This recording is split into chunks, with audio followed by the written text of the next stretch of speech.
Good morning, everybody. Just give everyone some time to get notified that I'm actually live. So it's a little bit delayed today. Good morning, everybody. Hey, good morning, Gina. First one today. Trying to test something. Let me test it. I have to wait. Actually, I have to wait. I'm trying to test dropping free memberships, but I think I figured out the problem. I want to make sure I try it so then I know that was the problem. Good morning, Tammy. Let me try it. Hold on. I think I gotta do 5 at a time. Good morning, Fifi.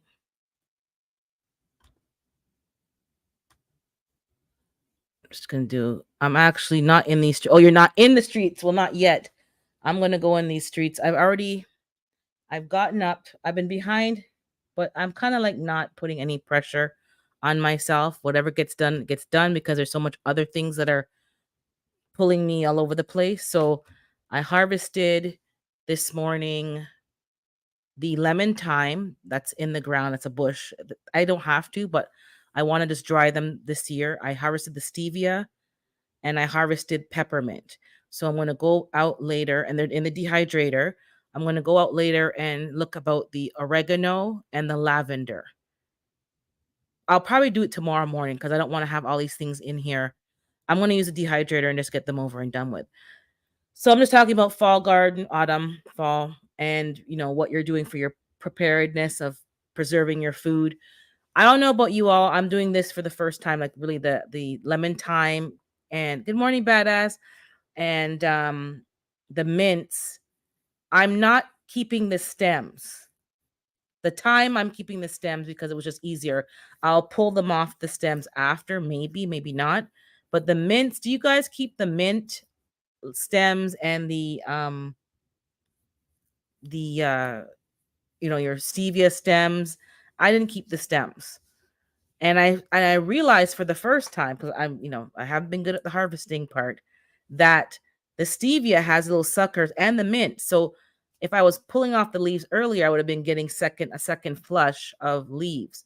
So good morning, Lashes. I would be getting a second flush of leaves from the same area. So, you really have to prune your plants, which is harvesting, to get them to really bush out. I didn't do that. I was just juggling too much. I could have done it, but sometimes I just didn't feel like going outside because of the mosquitoes. And right now I'm scratching my arm. Yeah, the leaves. So that's what I did. I plucked off all the leaves. I washed some of them really extra because I have a lot of flies because of the chickens and the traps are full. I got to buy more refills for the fly traps. And I see black dots on stuff. Those black dots are probably fly eggs. So you need to wash your herbs and look under the leaves, wash them thoroughly. They're now been, I had to clean each leaf, some of them with, my hands, and they're fine now. I'm going to dry them. I'm going to grind the stevia into a sweetening powder, and all the other leaves will be put in jars. It'll crush up a bit, but for the most part, they'll be kept in fairly intact. I'm not going to grind them down like when you get tea leaves and they're all just kind of ground down. I'm not a fan of that. Oh, it's fly poop? I thought it was fly eggs. Okay, well, even worse, better. I don't know. So those all these black dots everywhere and the chicken coop and stuff. So I went in there and did some cleanup, but I have to do a thorough cleanup. This week was strange. Before I get to the garden, for the first time since I got my chickens, they didn't go to bed on Thursday night. Yes, Thursday night. Um, I don't know what happened. I don't know what triggered them, but they did not go to bed. 3 of them did not go to bed. So I'm walking to the back and I could have sworn I heard them because usually, they make a noise when I'm coming to the back. They can recognize that the gate's been opened. Good morning, Hudson. And I'm like, I couldn't hear. It's 9 o'clock. And I went out there and I'm seeing 3 of them all cuddling, 3 unlikely ones, Cookie, Pecky Becky, and Clover. And Clover's at the bottom of the totem pole. Cookie's a bit of a bully. And she has her wings like cuddling them.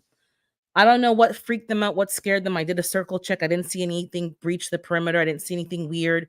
Three of them are in bed and three of them are not. And then I could hear, I think it was Pepper making noise from the coop, like she was calling them to come to bed. Like even though they fight, they like, what's going on? So I shooed the two of them and they went in the tunnel, but Clover wasn't going. She was, so I'm like, I'm not gonna. You don't want to spook your animals and give them, a heart attack. So I carried her in my arm around and took her to the coop, and then she went to bed. The next Friday morning, I went out there to let them out. They would not go out. They went to the tunnel, and they were all in the tunnel. I know they were dead for hungry. They wouldn't go into the thing, so I had to coax them out with their snacks and their treats, and then they came out, and then they were fine. But going to bed last night, I went out 15 minutes early, and they went to bed, but Clover was hesitating and she was agitated. So there's a piece of wood, I guess, that they knocked in front of the tunnel. They've been going in and out all day, but I guess when the night falls and their eyes are not as sharp, she didn't know what that thing was, and she was scared. She could tell she wanted to go to bed, and she didn't know what to do, where to go. So I moved that piece of wood, and they went to bed. So tonight I'm going to check again because that I need to know that they go to bed. So if I'm not here, I'm out, out and about, that they went to bed because I need to know that at least they're in the building and they're safe.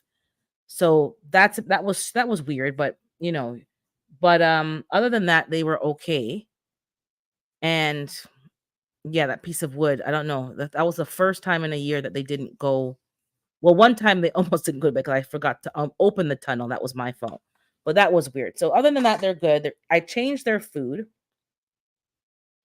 to the brand at the other store, PV March, and I'm getting consistently 4 to 5 eggs, at least 4 eggs a day. When I was giving them the other brand, again, I don't know if it's the brand, I don't know if it's the amount of food, or I don't know what it is.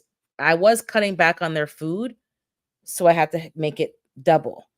I changed their feed, and I have to cut it back. They're not finishing it. It's fulfilling them, it's satisfying them, it's giving them all their nutrients, so they're not. And I give them their greens and their, the scraps from the garden, and they're laying 4. So I don't know what's with that brand. I did ask that brand in the beginning for a list of ingredients, and they did never reply to my email. So obviously, and it said to email them and they'll disclose it. They didn't disclose nothing. So just letting you guys know, there was all this uproar a year ago about the food and the eggs and the chickens not laying.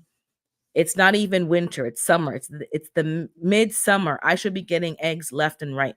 Yes, they're older. Yes, but with the food that I'm giving them, the type of breeds, I should be that those production reds should be dropping it almost daily.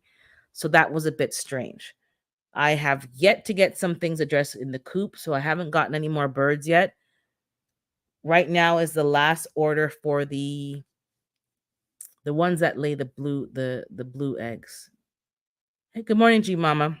Good morning, Tamika. If I missed you, I'm not sure. There's one that I wanted to order that gave like some kind of egg, and August is the last order for them to come in, um, ready to lay hens. Good morning, Bayou Sugar. So I'm just trying to figure that out. Anyways, fall garden, autumn garden. What are you guys growing? What are you guys dropping? I'm gonna drop the link.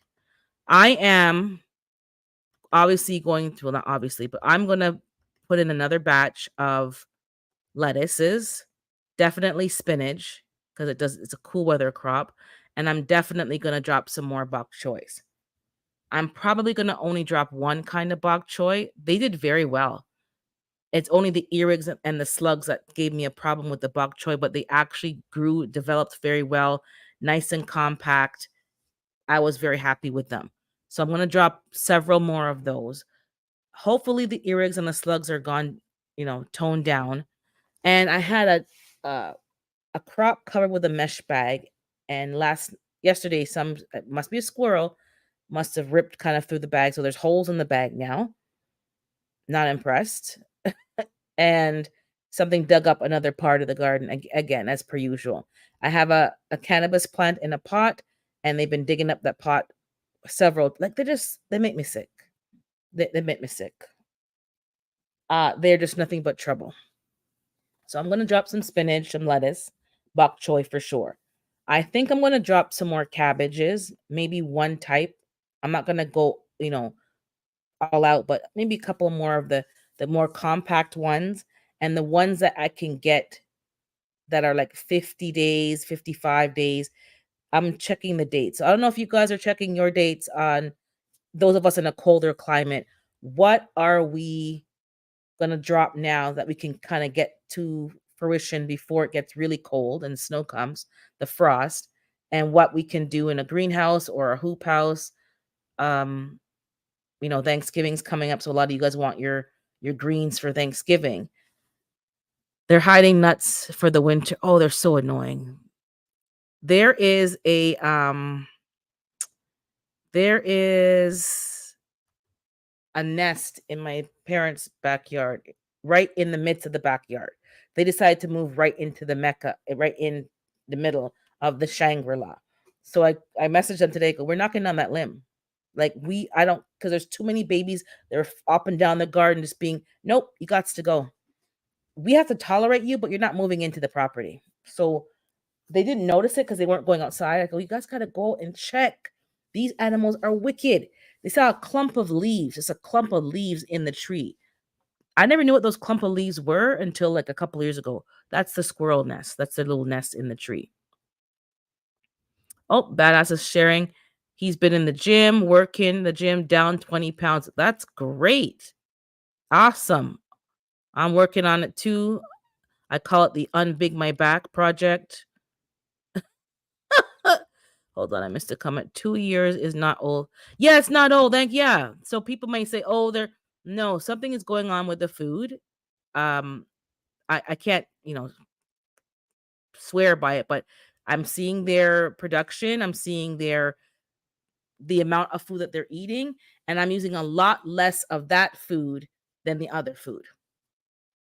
Pretty much same size bag, about the same price point, but this particular store only sells this 2 brands. The other one sells only pretty much 1 brand. The other one's organic, which is like $50 a bag, held to the no. I'm not paying, you know, for just to say I have organic chickens. No, I'll give them stuff from my garden. So Fifi is sharing. Let's see here. Whoops. I already dropped brassica seeds and I'm starting some peppers that I want to grow next year rather than wait for them to struggle and be stunted. I was thinking about that even just a couple of hours ago. I'm like, should I start my peppers extra early indoors this year? Should I start them now? Are you putting them in your greenhouse, Fifi? Because I know peppers can overwinter. I tried to overwinter them in the garage and they did well up until a certain point. I would say maybe end of January, February. It was really cold and the air is dry.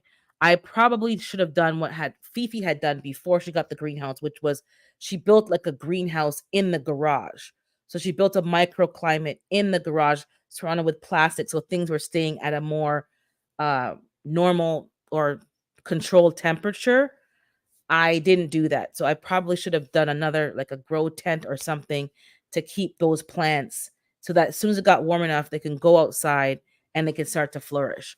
So I'm considering that because the amount of work that I put into eggplants and bell peppers, and then you got to start over every season.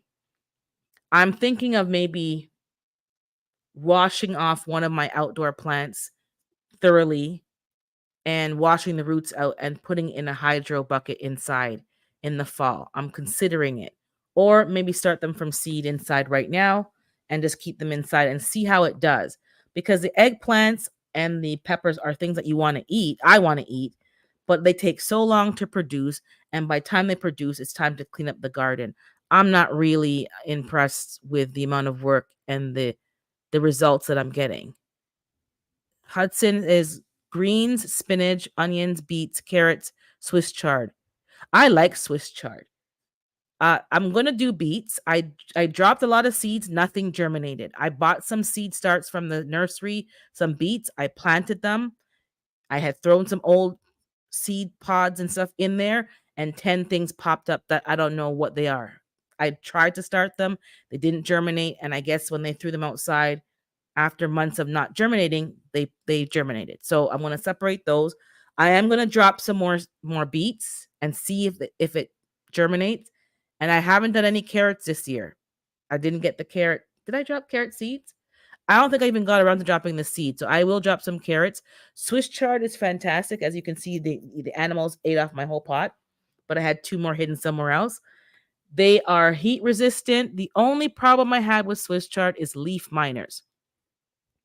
I just kept pruning off those leaves and giving them to the chickens. And it came to a point where the leaf miners just went away, or they just, I don't know, their life cycle was finished. Because as of right now, I don't see any leaf miner damage on any of the plants that were having a problem before. And the Swiss chard that was eaten down to nothing that I was upset about, all the inner leaves are growing up now. So that's fine. And the lettuce is not growing back because whatever ate that lettuce chewed it down from the entire middle part down. So that's gone. So I'm gonna drop some more lettuce seeds and see what happens. But Swiss chard, guys, is great. And if you harvest it younger, it's not gonna be as bitter. It can become kind of bitter. It's not a sweet green, but I love Swiss chard. Oh, you still buy it? It's probably cheaper for you though, Fifi, because I think the American prices are cheaper than over here. It's ridiculous over here. I think when I converted your price, it was cheaper. I think they give you a volume discount too. I'm not sure, but I don't. If I had more chickens, and if I had more chickens, that would mean I could sell more eggs. If I was selling more eggs, I could probably break even with buying the organic feed. So for me, it's right now, it's a matter of volume. I don't have enough space, and I can't legally do what I'm doing. And I'm looking for areas to move to that could allow me to do chickens. And oddly enough, the cities that have no space allow chickens more so than really suburban and rural areas. If you're not zoned for farming or agriculture, they're not having it. I'm talking about towns that are 3 hours out of the city. There's no reason why you couldn't have chicken. Like, they don't, the bylaws are not allowing a lot of things that you would think would make sense. They're not allowing it. So, yeah, I am overwintering them in my grow tent this time. I started peppers last year in late summer, fall, and it worked well. So I'm doing okay. So you're gonna overwinter them so that when it's time, you can just put them right out and start getting.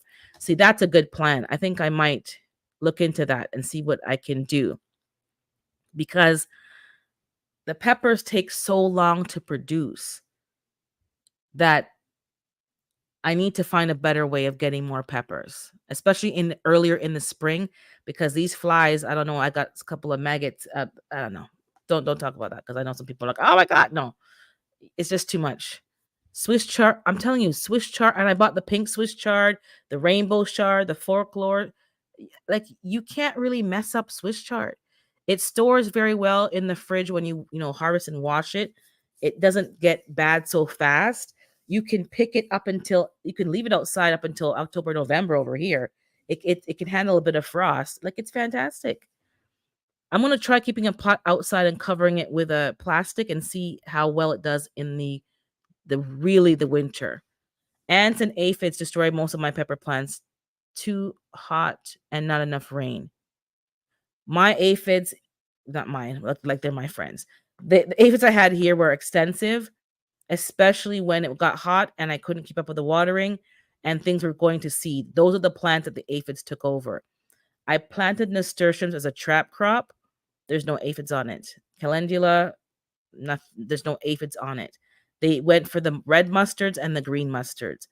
And I saw one plant that was covered with mesh that I wasn't really looking into the leaves.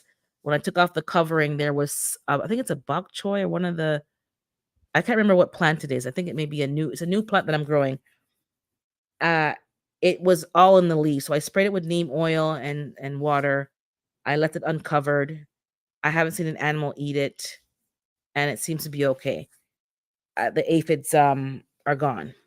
And there was ants up and down, so that let me know, ants on a bok choy. Okay, something's going on. Let me see here. It's 26.99 for a bag, 40 pound of organic feed, but I also feed them. Yeah, I feed them my gardens. I feed them the scraps to make the food stretch, and they roam in your yard. Yeah, exactly. Because you can't people you can't just you can't rely on just the dry feed to feed your animals. And especially when I'm noticing that there's a difference between the brands, I don't like what I saw. And I don't have as many options as you guys have in the States as brands, and I can go to a feed mill, but it's like hours away. So I'm gonna try the Amish farm and see if they sell that to the public. And if they do, I'm gonna have to go and buy like I'll have to buy like 5 to 6 bags at once so that I have it and keep it fresh in a steel drum because it's not worth the drive going to get 1 and 2 bags. What's on my nail? Good morning, Virginia. I've been growing most of my peppers in containers this year because the weather patterns have changed so drastically. Yes. So I can move them to warmer areas when the that's what I've been doing. All my peppers are in containers. I had to really pick and choose what I planted in the beds and what I'm putting in containers because having the flexibility of moving them around the garden, moving them away from where there's a infestation, moving them around to maybe sunnier, shadier areas has been a game changer, but you have to really focus on building your soil. For those of you who are not having good results, your container soil has to be good. But I definitely, yeah, the weather patterns this year have been weird. My okra has suffered significantly. I got exposed to some other plant varieties that are more cold tolerant, tomatoes and something else. So I'm going to give them a try potentially next season. I'm going to purchase some seeds. I'm going to do some more research on some peppers and see if there's anything else that may be more cold tolerant or a hybrid or something that's been bred a bit differently because I'm finding, yeah, the weather's changing and it's, yeah, the aphids are not, they're not your friend. We've been, yeah, and I've noticed this week that the chickens are going to bed earlier, 5-10 minutes here and there, but that lets you know the daylight hours are getting shorter, little at a time. The overnight temperatures are very cool. So my okra again is it's not happy. I haven't got one red okra. I got 2 okras off of the green one, the green plants, and I had to replant the okra because it got destroyed outside. They're growing, and I'm trying to harvest seeds. So I'm probably gonna maybe get a couple and let one go to seed so I can get some more seeds. That was the whole point. These are brand new plants that I purchased from the seed store, brand new seeds. And usually the first time I grow them, I want to, pick the biggest um, pod and use that for seed harvesting. I haven't even gotten anything to eat from that plant. I want to find an Amish farm. They have good stuff. I'm telling you, it's a drive, but it's worth it. So I got oh, you're talking, yeah. Hey, Sam. Yeah, we need some cold tolerant plants. Somebody told me about a tomato on Instagram. Somebody that I follow, this girl. I actually went on, she let me go up on her live. First time me going live on Instagram, to be honest. So I didn't know what I was doing. Shorter days have definitely, yeah, I'm telling you, they started earlier this year. So my fall garden, autumn, is not really a garden per se. It's more like a succession planting, I would call it, because I'm in a shorter growing season. It's not impossible. It's not that you can't grow. You can grow, but you have to be very intentional and plan it out a little better to make your life easier. The thing about fall is that I enjoy the watering is a lot less. The containers hold the water. You don't have to do as much watering. And when you feed the plant with a liquid feeder, or you amend with whatever you're amending with, I'm using alfalfa, maybe some blood meal, some chicken manure, some grass clippings, whatever, all that stuff. It breaks down nicely, slowly, and you don't have to do as much feeding. It holds the moisture and holds the nutrients. Swiss chard, I'm going to do another. I don't think I have to do another flush or like another succession because the other two are growing quite nicely because they were slow. So I might focus on just the bok choys and the lettuces. I'm going to grow some another variety of lettuce and then a leaf lettuce and the other 2 varieties of spinach. The spinach did okay, but not really. But now that it's cooling down overnight, it's the excellent time to really so heavily your spinach. Spinach is an excellent thing to eat raw, to steam it. You can put it in your smoothies, you can juice it. There's a quite a few things you can do with spinach. And spinach does well in the frost. I had it one year outside, covered on a covered deck on my veranda there, and it did very well. I think it ended up being dug up by squirrels. Something happened to it, but it was doing well outside up until, they got destroyed. So there are some things that this year I'm going to put a mini pop-up greenhouse. I bought one, it's in the garage. I'm going to assemble it, and I'm going to have my salad bar at the side of the house. I'm going to keep that salad bar going and cover it with that plastic tent and see what happens. See how long it's going to go. Now, I'm pretty sure I'm not going to get germination in the winter. I don't foresee that, but I'll try to drop more seeds and see if they at least germinate. But I foresee that if I start them just before it's too late to start seeds, let them germinate and grow, they'll be growing slowly in the winter months, and I can just keep harvesting them slowly. That's what I'm hoping, but we'll see. I'll drop a lot of spinach, a lot of lettuce, and maybe some kales, a smaller version of the kale, the more compact ones, the curly ones, the dwarf ones, and let that grow, and I'll harvest that through the winter. My celery did very well this year. My first time actually getting celery to germinate and grow, and that was because I broadcasted it. I didn't do them in the seed trays and all that nonsense. Took a pot, I broadcasted it, and then I just transplanted them when they were big enough to be transplanted. And they're still out there looking, they're not big, they're not tall, but they're very robust. So I'm going to probably do another batch of celery and kohlrabi. I have a kohlrabi in the fridge and one outside. I want to harvest, and I'm going to make some fries with them and see how that tastes. I haven't tried it before, but I can't foresee it tasting bad. Anything tastes good was a bit of dip, so it should be fine. Let me see. Hold on here. I've been planting more hardy perennials to lessen my work outside since I finally got my greens growing indoors. Exactly. Most of my greens are perennial, my herbs.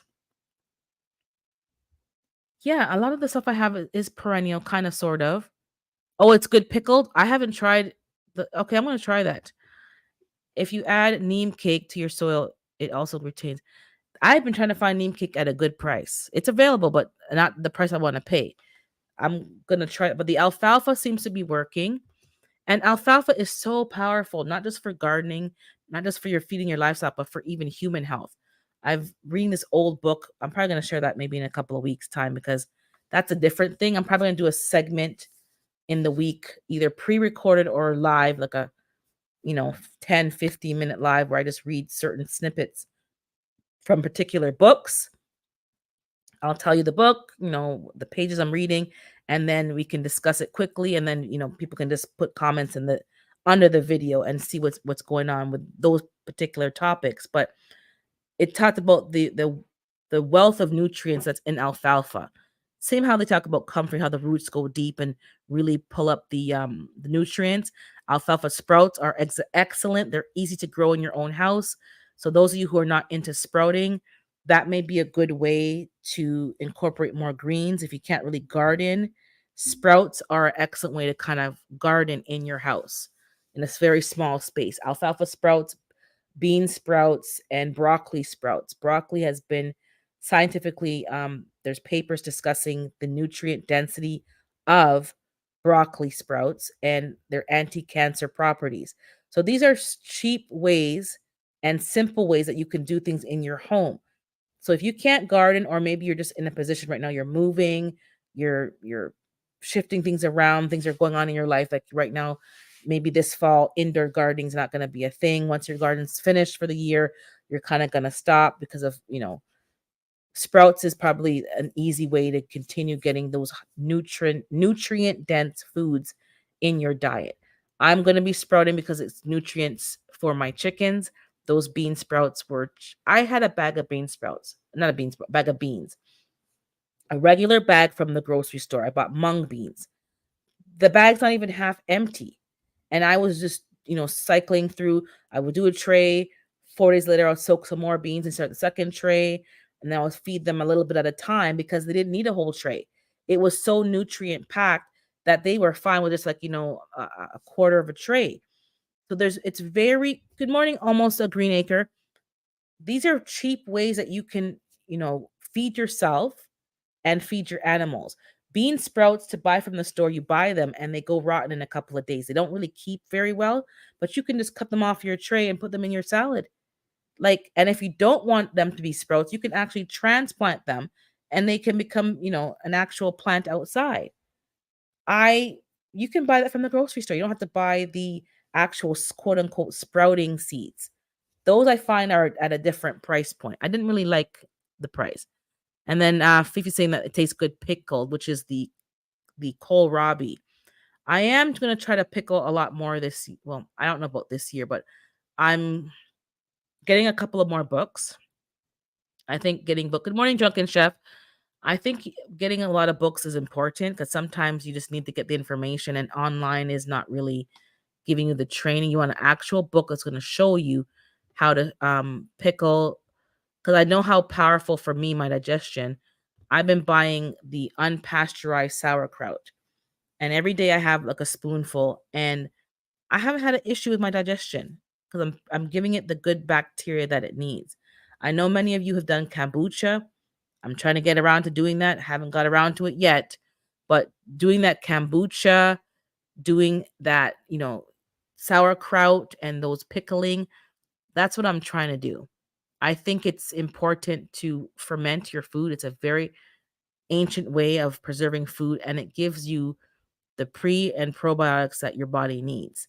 That is your gut is your first brain, second brain. It's a very important part and we need to put those things back into our body. Let me see if anything else was said. Okay. So everyone's doing a fall garden or second succession planting. That's important. You're picking and choosing wisely what you're going to grow. Things that are frost tolerant for those of us in colder zones. Things that are going to be more frost tolerant that don't need as much, you know, kind of drought tolerant that will germinate under these cooler conditions that are going to be prolific and you're overwintering things that can be overwintered. I don't have my grow tent yet, so some of my overwintering is not going to be as productive this year. I'm hearing I think the dehydrator is making a lot of noise. Um as much as I wanted to, because a lot of things I had planned, just, again, when you're relying on other people to get some work done, it doesn't always go as to your schedule. Fermented foods, it's excellent for gut health, and we need to really focus on our gut health. You know, I've heard it say that life and death begins in the colon. That hasn't changed. That hasn't been proven incorrect.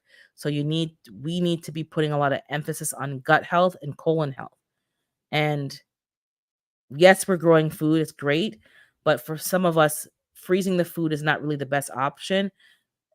Canning is also a good option, but fermented foods don't have to be refrigerated, has a long shelf life, and you can put good probiotics back into your body. I haven't had to take anything for my stomach or my nothing. It's just been I took a spoonful of that sauerkraut every day. I first was doing just regular sauerkraut, and then I found the unpasteurized one at Costco. Now, the jar I was getting was a regular jar from the grocery store, like, 500 milliliters. And it did help. I'm not saying it didn't help, it did help. Now, Costco had a big glass jar of pasteurized sauerkraut, same brand as the one that's unpasteurized. The huge glass jar, it could not fit in my fridge. That was like a whole, it's ridiculous. About $6 or $7. The smaller one, which is unpasteurized, was about $12. But it's not pasteurized. All the enzymes are alive. So I've been taking that one and eating it slowly. It's almost finished now. It's been about a month and a bit. So I'm going to buy another one if they have it because they don't always carry these things. And I'm going to just be using that as my medicine, my digestive medicine. Fifi said she's made fermented cabbage from her garden last week. It's so good. I have a good palate for. I like it. It's tangy and I don't mind it. I like it. I don't have enough. Well, I do have enough cabbage because the cabbage leaves can be cut up and used as the sauerkraut as well. So I know there's a kit. Like I was watching this girl on Instagram. She came on my feed, and then she has this special, like a Tupperware thingy. She's of Korean descent, and they have this thing that you can use to make kimchi. And she either can cut it up small or you can put the cabbage in like big pieces, and it does like the kimchi for you. And you can store it in this container. And I don't believe it has to be refrigerated either. And it has a vent that you can vent out the gases when it's time. I don't know, but that looking interesting. It's looking interesting. Buy the big one just for the jar. Oh, yeah, you're right. I could do that just for the because they don't sell jars like that anymore. All the big jars that we have been from like pickles and pickled beets and all kind of stuff that you buy in bulk that you really don't like. Good morning, Howie. You know what? That's a good idea. And I know I'm trying to get my family into eating the sauerkraut, so I could always just, portion it out into smaller jars because my dad needs to be eating that because I'm like, your digestion, he's taking enzymes and stuff, but I go, if you're eating this every day, the sauerkraut, it'll be better for you in the long run. It's just good overall for health. I recommend it. It's affordable. Good morning, Jova. It's pretty affordable. It's not that expensive. Now for the fall gardens, now's the time to go into your garden and to check what's not really producing. Some of my pepper plants, I don't see any new blossoms on the plants. Are you guys just removing those plants? Are you leaving them? Are you going to overwinter those ones because they will produce more flowers for you? Because right now I'm not seeing any flowers on some of the tomatoes and some of the bell peppers. My tomatoes I'm going to harvest, but I don't see any new flowers. So I might cut off some of the limbs, the suckers, and put them in water and try to propagate them to be in the inside garden. But I'm not keeping plants that I don't see have any flowers. I'm just going to cut those off and mulch them. Are you guys doing the same thing? If you're noticing that, okay, you're now transitioning to fall, plants aren't putting out any new flowers, you're going to harvest the rest of the crops and let those go. I'm feeling hot because I think the dehydrate is just making it hot because it's over in front behind there. Okay, so you removed your pepper and squashes. Some of my squashes and melons didn't do well because it didn't get planted because stuff was supposed to happen in the garden. A tree had fallen down from the neighbor, and so there's several watermelons that did not get planted, and all the ones that popped up as volunteers, I'm gonna plant them somewhere in the garden, but I'm not gonna get any melons, unfortunately. The heat's kind of going overnight. Hopefully, some of those plants are cucumbers that can probably get me some harvest, and some squashes, like the winter squashes that I tried to plant that didn't grow. Maybe those are some of the winter squashes. So hopefully, but I really want to focus on winter squashes because they can keep for a long time. Yes, the great for all yeast is great for all plants. I've never tried yeast. I've heard people doing it, but I've never tried it. I think it's good for the soil. Good morning, Bud Files. I wanted to focus on winter squash, and unfortunately, it just didn't work because I wanted to have things that I could keep over winter.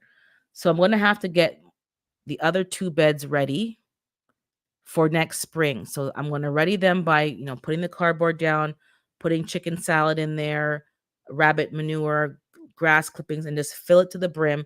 Let it break down over winter and keep adding what I can until winter really starts. Grass clippings, adding leaves to it, letting the leaves break down. And then when the spring comes, I'm going to buy some soil from the big box stores.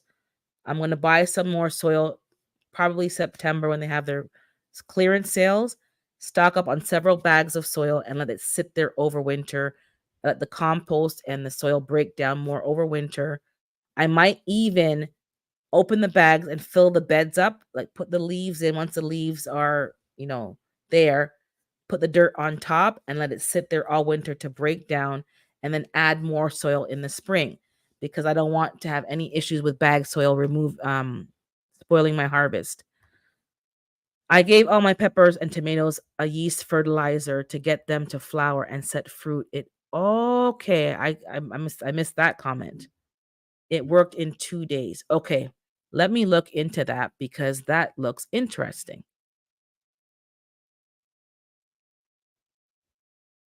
Because yeah, I'm not seeing any new flowering. And I do have another fertilizer here, the Alaska one, not the fish one. It's the more bloom. That may work too. I forgot about that. Let me see. That might help me get another wave of crops before the winter comes. I almost cut down a pepper and tomato, but they've started flowering again, and now they have fruit. So I'm gonna, yeah, wait for it to get cold. Wait for it to get cold because I've harvested green tomatoes last season, and they ripened on my counter no problem. I let them stay as long as I could, and that was that. I have watermelon growing through the trees, and it looks cool. Keep your soil damp so your microbes don't die. Yes. Let me also, while I'm here, give me a second. I'm gonna go into the live on YouTube and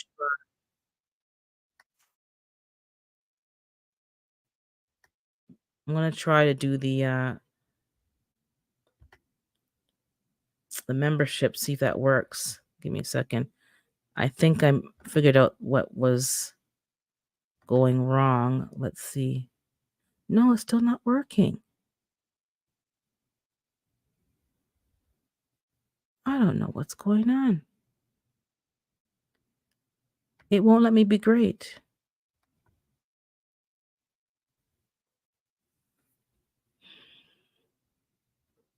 Just give me a sec. I'm not watching the chat, so bear with me a second. Make sure that's muted so there's a feedback. Okay. It doesn't give me the option of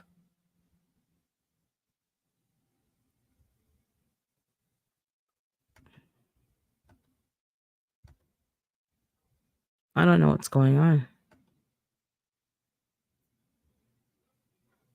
This is weird. I I thought it was one thing, but then I guess it's not that.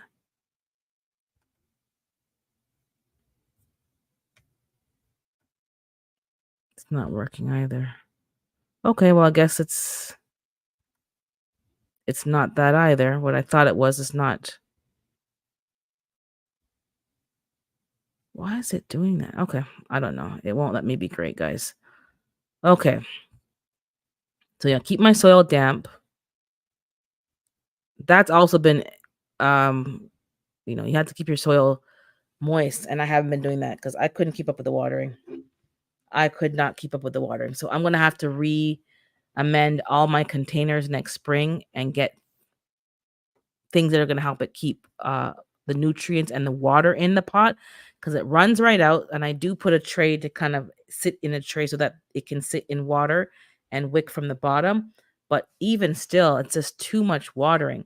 And I probably had to put some more mulch on top. I didn't really do that to keep the sun from drying out the top of the pots. I've had so many mushrooms because all of the rain.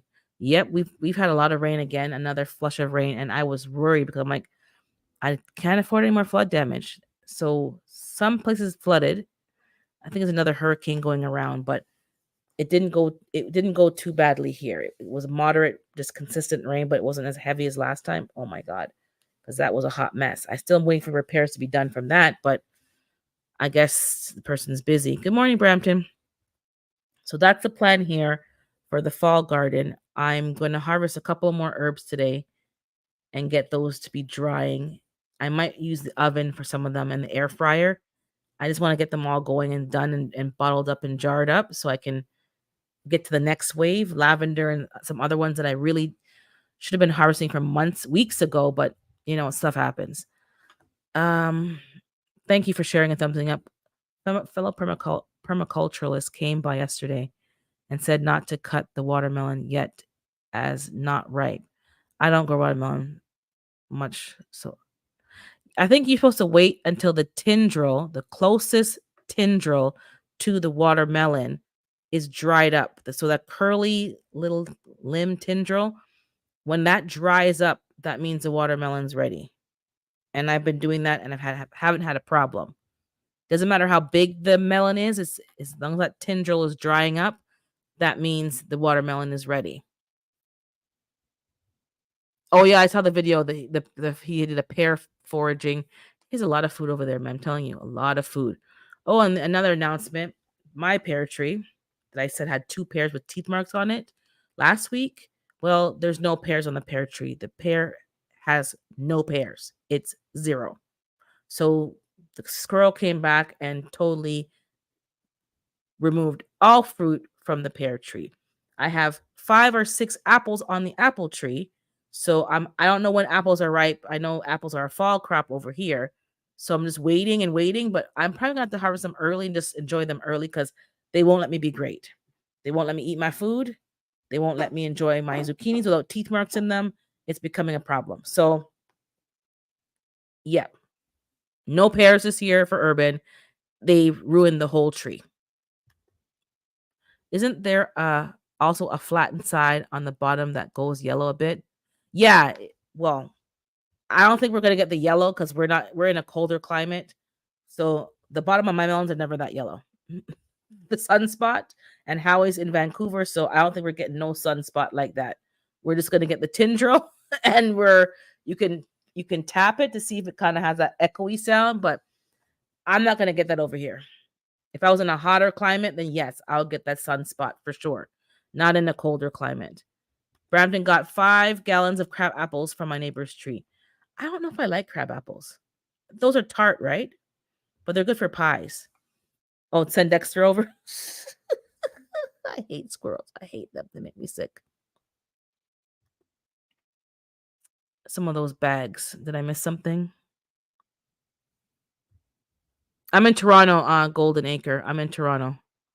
Ontario, Canada. Food Forest is in Vancouver. So he has a different climate than me, but I don't think he's gonna get the heat to get that yellow patch under the bottom of the watermelon. Um oh, you're making jelly. That sounds good. Yeah, the pears I took 50 pounds and 50 pounds of apples. Wow. The trees that grow wild here are loaded, and I watch people buying. What? I would not buy from this. Oh, you're in New Brunswick. Okay, okay. I know people who are moving to New Brunswick this week actually. They're driving over. The husband's already has already been there, but the wife and the older kids are driving over because the cars have to be transported. So they're heading to New Brunswick. The trees grow well. I can't believe I would not be buying any stuff from the store if it's 50 pounds for free. I can't buy, no, I wouldn't buy from the store. That makes no sense. Organic produce from the trees, wild, or buying from the stores. Yeah, that's a no brainer for me. Yeah, and Brampton's just outside of, yeah, she's in Brampton. I have hardly seen any squirrel. Oh, because you have Dexter. Yeah. Gizmo was too old to bother them. I need a pellet. So I'm gonna get a pellet. Because they add a cat. If I had a cat, the squirrels wouldn't come around either. When we had a cat at the parents' house, they weren't coming around. But the cat dead. She's gone to cat heaven, and now they built a nest in the yard, an actual nest. Like yeah, yeah. We got got a lot of rain here. I was like, oh please, no more rain. It rained, but it wasn't too bad as compared to the other storm. Oh my goodness. But the garden is watered, the grass is watered, thank goodness. I'm looking for it to dry out today because there's too many mosquitoes again, so I'm gonna be spacing out some of the plants, pruning some of the limbs off, just because I don't really prune my tomatoes. I'm not really one of those people who prune, but because of all the moisture, I think it's just better. My zucchinis, I see some of the plants getting the powdery mildew. I don't really fight powdery mildew. It is what it is, as long as I'm getting food. But I'm gonna prune out some of the leaves and get some more airflow, and I'm gonna do some fertilizing. I'll use the yeast and I'll figure out the more bloom and get those tomatoes to do some more flowering. I'm gonna harvest what I can. I've been collecting seeds as I go. So as I harvest some good tomatoes, I cut them, I eat them, but I put some seeds, wash them, and let them dry, and then put them in an envelope so that I'm not waiting to the end and just harvesting all these seeds. I'm doing it as I go. It's been a lot easier for me, thank goodness. I need to rent a cat. I put the catnip, but I haven't seen anything. I used to live in Magnetawan, by the way, Huntsville, Paris. I know North Bay. I know Perry Sound. Have I been to Perry Sound? I think once. Yeah, I think I've been there once. North Bay, no, I've never been there, but I know people went to school there because they went to Lakehead. Is Lakehead in North Bay? Lakehead University. And then Huntsville.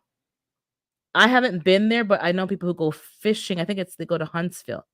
It's either Huntsville or Hagersville. I think it's Huntsville.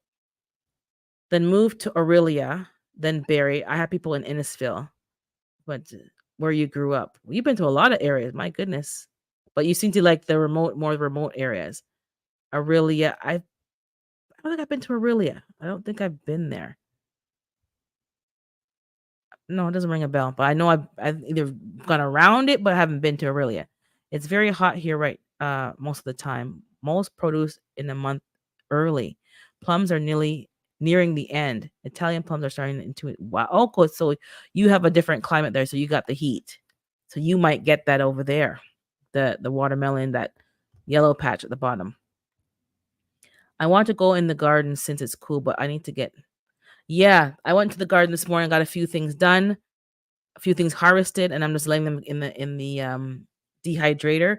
I want to run the dehydrator at night, not in the daytime, but it's cool today, so I don't have to have the AC on or nothing. It's very cool. So it's running right now, and then I'm gonna keep harvesting the herbs and just put them in jars. So the plan is to have my own seasoning mix and my own tea blends. I don't have to buy any mint from the store. I got peppermint, I got spearmint, I got ginger mint. Do I have 3 mint? Yeah, and I have 2 plants of lemon balm. The stevia I harvested, it's not going to be a lot, but it's enough to sweeten stuff, I'm sure. I'm going to plant more stevia next year, and I'm going to harvest the oregano because I want to make my own oregano oil. If I have enough to make an oil, that's enough. I'm good because oil will last me for a whole year. The bottle that I bought from Amazon is still going strong because it's very potent. So I'm going to harvest the oregano and then keep it going. Once I get the hang of it, next season, it won't even be an issue. I'm not going to buy any herbs from the herb store. No teas, no nothing. Just my own stuff. Oh, the mesh bags you're talking about didn't work for me. Those squirrels. Yeah, they don't buy the bags, Hudson. They just tear up the bags like they're tearing up stockings. And then you have a bag that you can't use because it's full of holes because now the white butterfly is going to go right in. It works to keep off the white butterfly and to keep off like aphids and even some slugs. But I don't know how they got into the bag, to be honest, because some of them got in. But in terms of animals, nothing. No. So if you want to get a good start at your bok choys and certain plants, cover them up so that the butterfly can't lay their eggs on them and the moth. But if you're thinking squirrel's gonna, yeah, right. You're gonna see pieces of fabric all over the garden blowing around. Oh,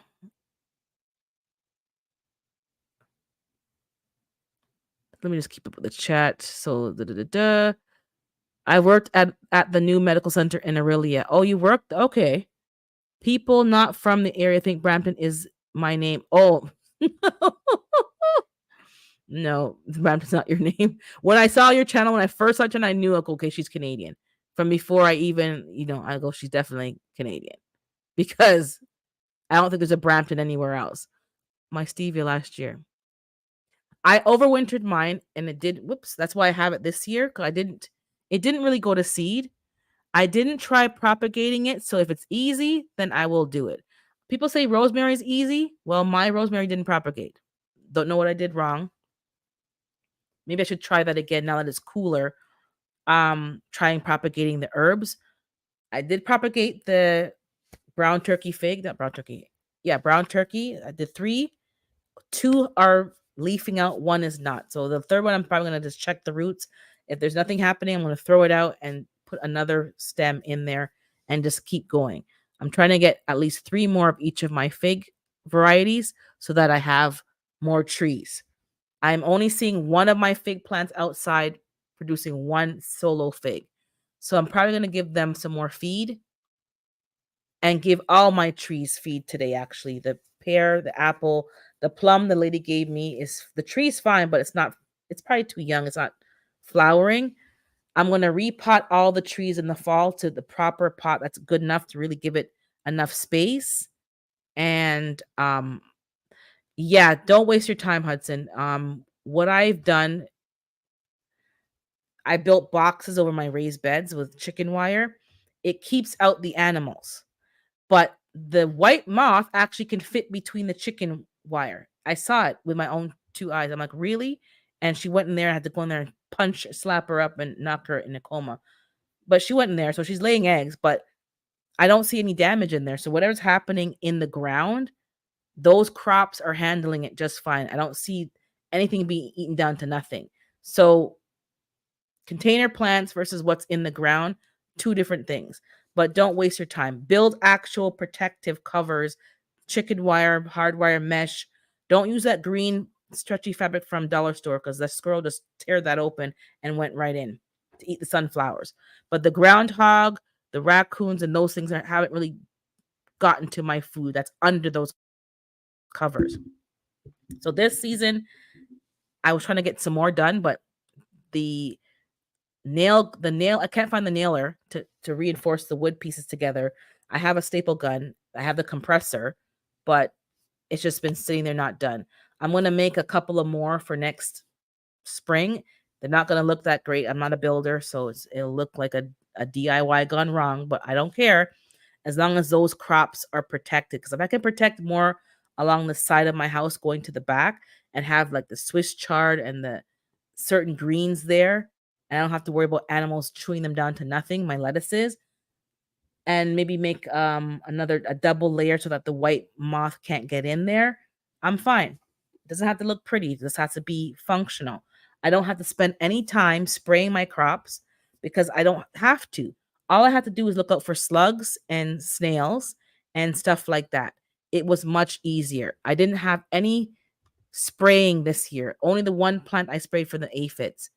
Anything with aphids, I just cut them off and threw it in the yard waste bin. I'm not fighting, and just cut it off and let the plant regrow and do its thing.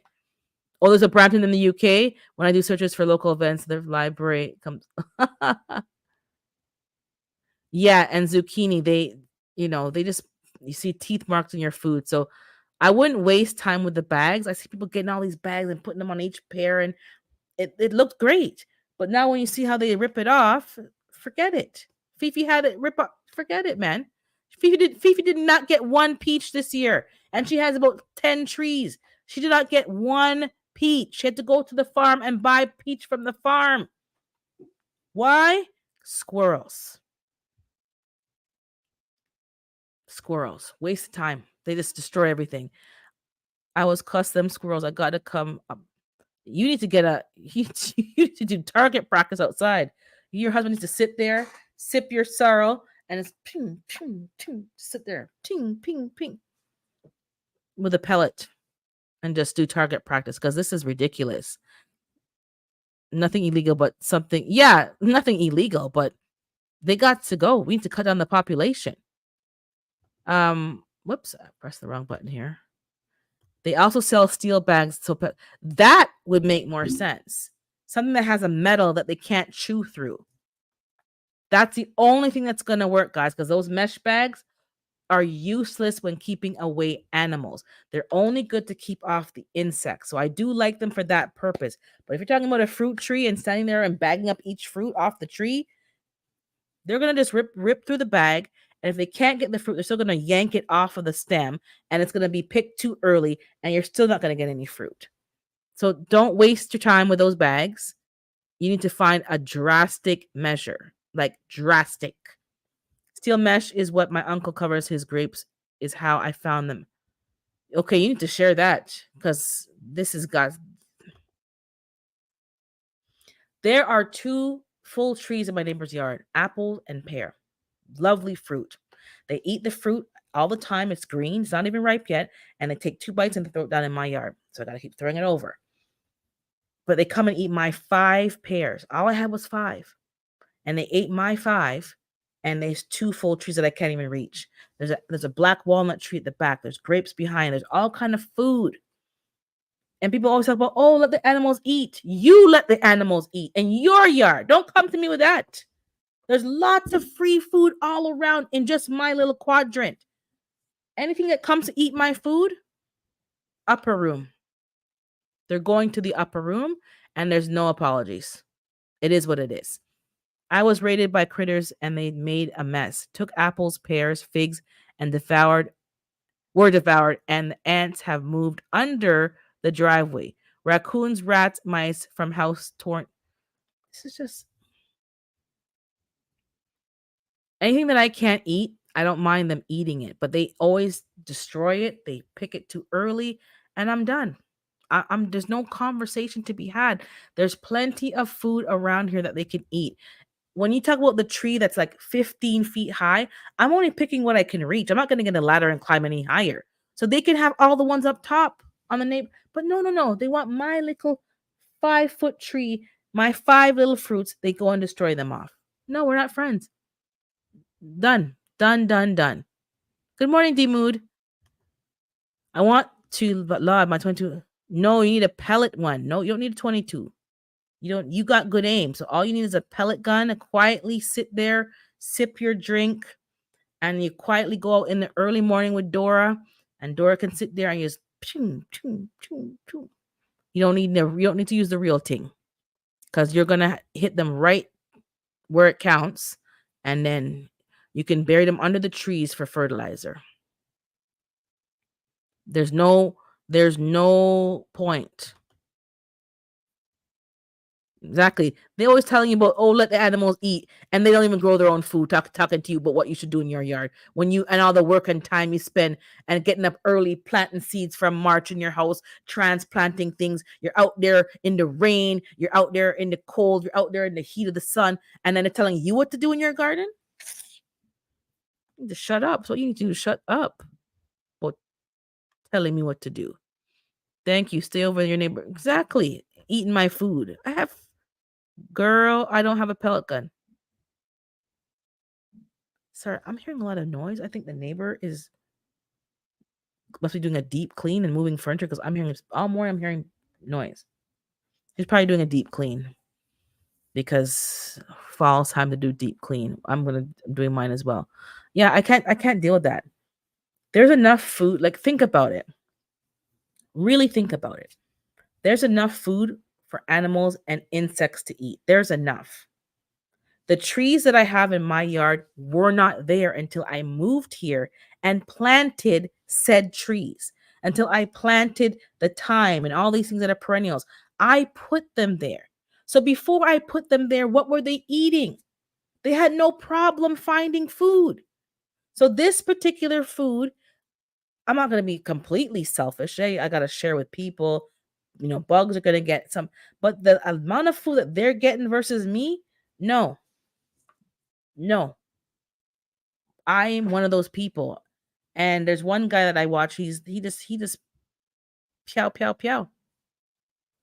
And oh, you're so mean. He's like, listen, there's plenty of food for them to eat, but they keep coming right into your garden and into your orchard, and not only are they eating, they're greedy. They're greedy, and they leave nothing for you. These trees weren't here until you planted them.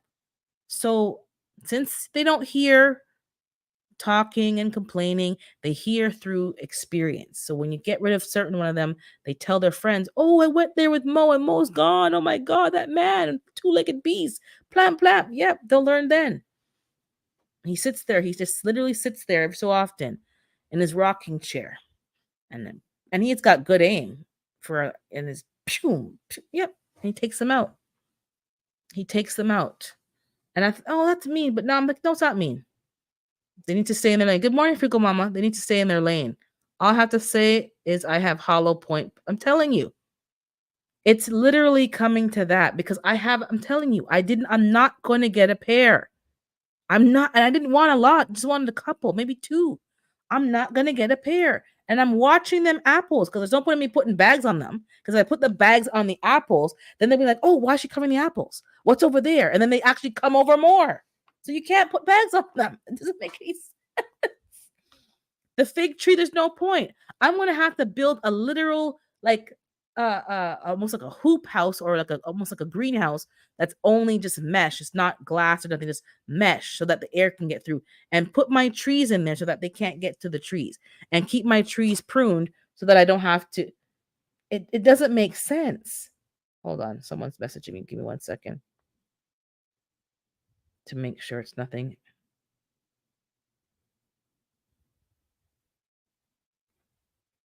Hold on. Close and reopen. Okay. Good morning, All American Prepper. So this is what fall garden. This is what I think. Well, this is what I know is happening. For those of you who are in a colder climate, the squirrels and animals have been having a field day all season, but now they know that the weather is changing. You can see by their behavior, they're more anxious. So as Fifi said earlier, they're hiding nuts, they're hiding food, they're doing all these things. So you have to be very careful and watch your trees and your harvest because now they're just overly consuming and then they're hiding stuff and they're digging up your pots that you've dropped seeds in and you're waiting for them to germinate and they're digging up all your pots. You have to really be vigilant because now they're getting out of hand. You got to make sure that they're not nesting in your yard because again, they're getting out of hand. Because in the spring, you're going to see about 20 babies up in your yard. Like, what are all these squirrels? And guess where the food's coming from? Your garden. So we gotta, you know, oh, it's just too much. It's just too much. So I'm trying to just, share, but at this point, I'm not as willing to share. There's too much work, and especially the eggplants, guys. I have to wait a long time just to get an eggplant. So I'm really not tolerating things biting my food and destroying my food. I haven't seen any new flowers on my eggplants. So I'm not going to really be kind when it comes to the critters coming to my garden. Deers are different. I'm not going to go and start taking out big game. I would make more drastic measures to prevent the deer from coming to my crops, fencing and stuff like that. But squirrels, no, I'm going to have to they got to go. There's too much food around me that I cannot access that they can. They should not be eating my food. So I'm going to drop some more seeds today because it's August the 10th. So it's a good amount of time left to plant. I don't know what you guys are going to plant for spinach, but I'm recommending giant noble. Is it giant noble spinach? They have nice big leaves. I tried the American spinach, but it didn't really do that well. So I'm going to try it again now that it's getting cooler and hopefully use destroyer pellets. Problem. I'm telling you. That's what I'm doing. Because any food that doesn't produce well, it's as far as I'm concerned, is chicken feed. I'm supposed to be using that for feeding my chickens, except for I can't give them eggplants or tomato nightshades plants.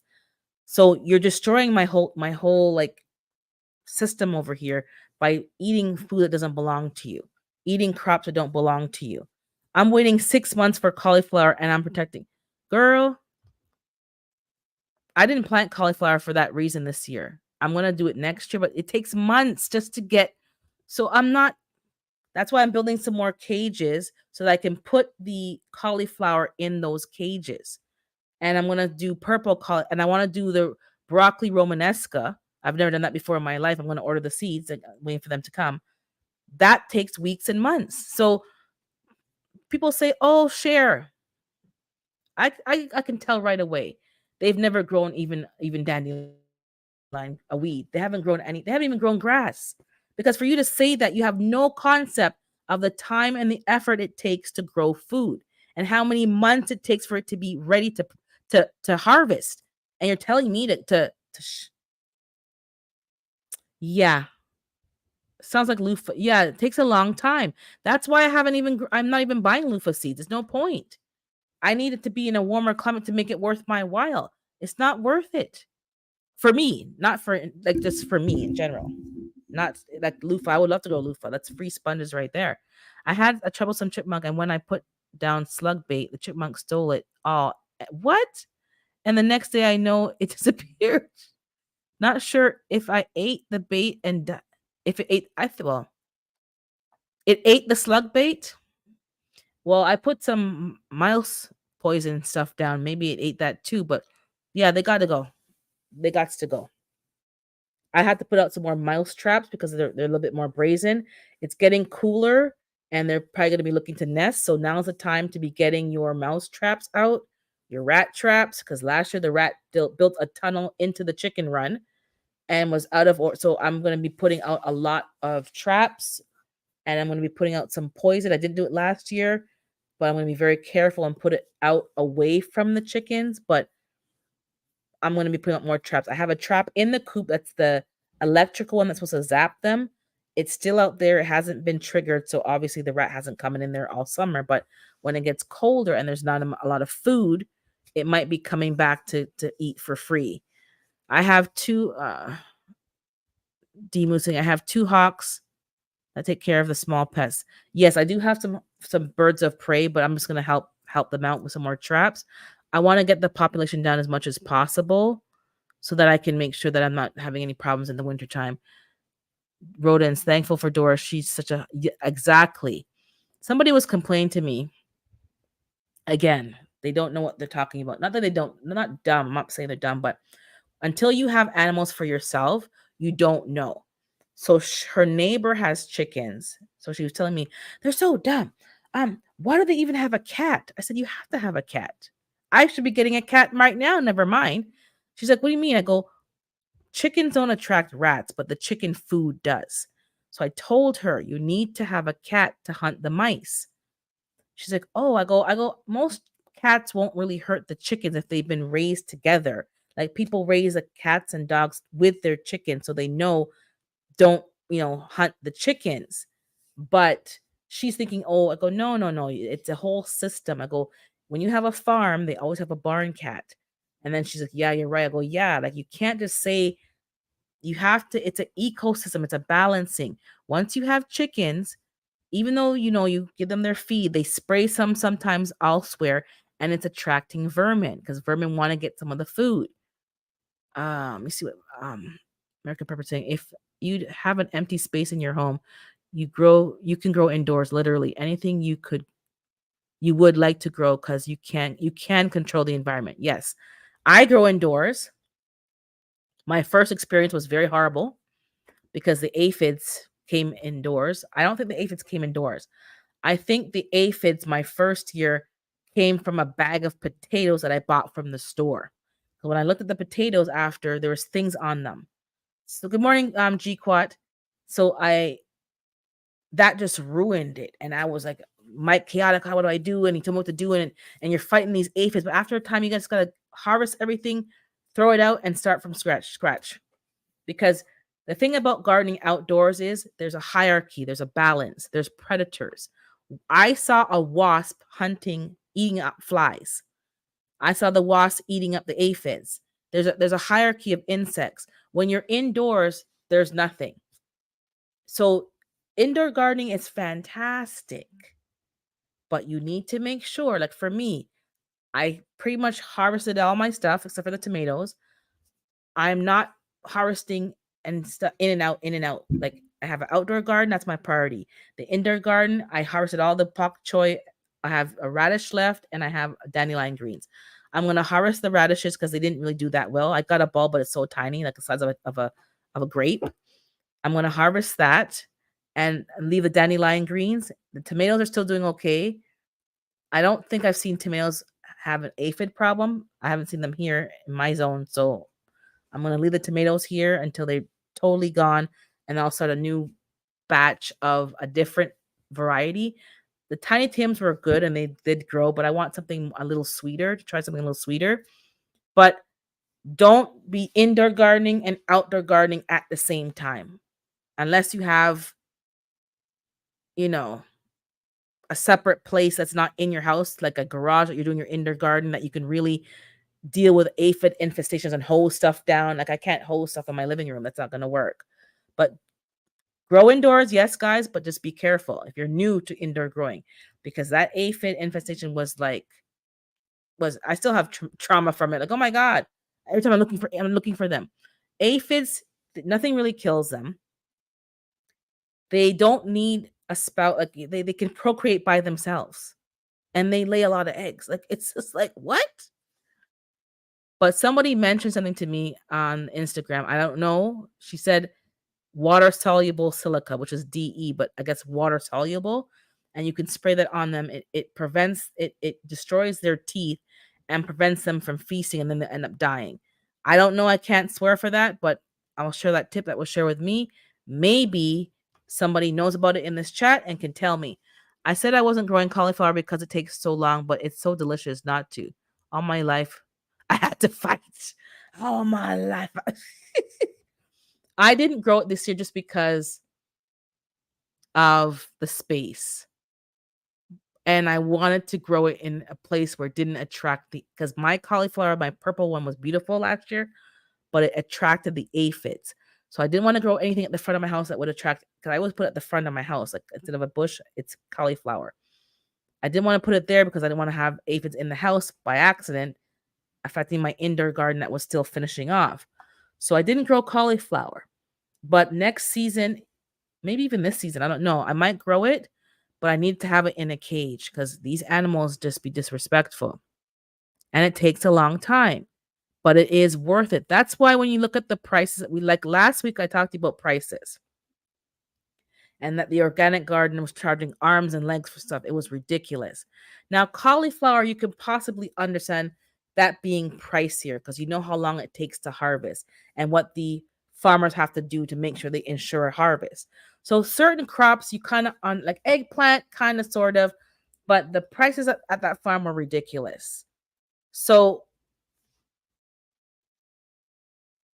we can't control the prices at the grocery store, but we can control what we're growing in our gardens. The prices are consistently going higher and higher.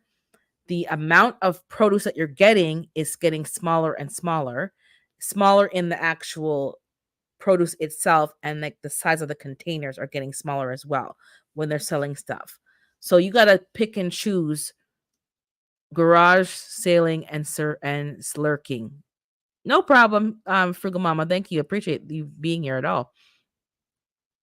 For the average, you can order onlines. You can order online. It's bugs. It put them on your indoor plants, and they will eat all the aphids. It's bugs. I never heard of that. I know people order bugs for their greenhouse or grow tent. I would have to have a garden that's in indoor garden in the garage. I ain't buying bugs to put in the living room, but I know what you're saying. Like I would have to have a designated area that I'm doing my indoor garden. Oh, ladybugs. Okay, I said the second comment down because I wouldn't want them in my house, and that's what people need to understand. Good morning, hands in the dirt. People need to understand when people say indoor gardens. Where is your indoor garden? Is it in your actual living quarters? Is it in a garage? Is it in a solarium? Because depending on where, is it a grow tent in the garage? Is it in the basement? Because depending on where you have it, you have different options. I could put ladybugs in my house, but that wouldn't really go down too well. So maybe a grow tent in the garage. That could work because the bugs would stay in there in the plants and in the tent. And that's my goal, but it's just not happening very fast because there's too many moving parts and things to take care of that I have to keep deflecting those things. Spider mites are a problem. I've been spraying them outside with neem oil and neem and water with little soap mixed together. And I just take a stick and I kind of scoop all the webs and put them in the yard waste bag because they'll spread like wildfire. It hasn't been as bad as previous years, but you have to keep on top of it and just keep spraying it. They like the dark, moist containers of the herbs and stuff. They're always in my thyme. They're always in, certain herbs.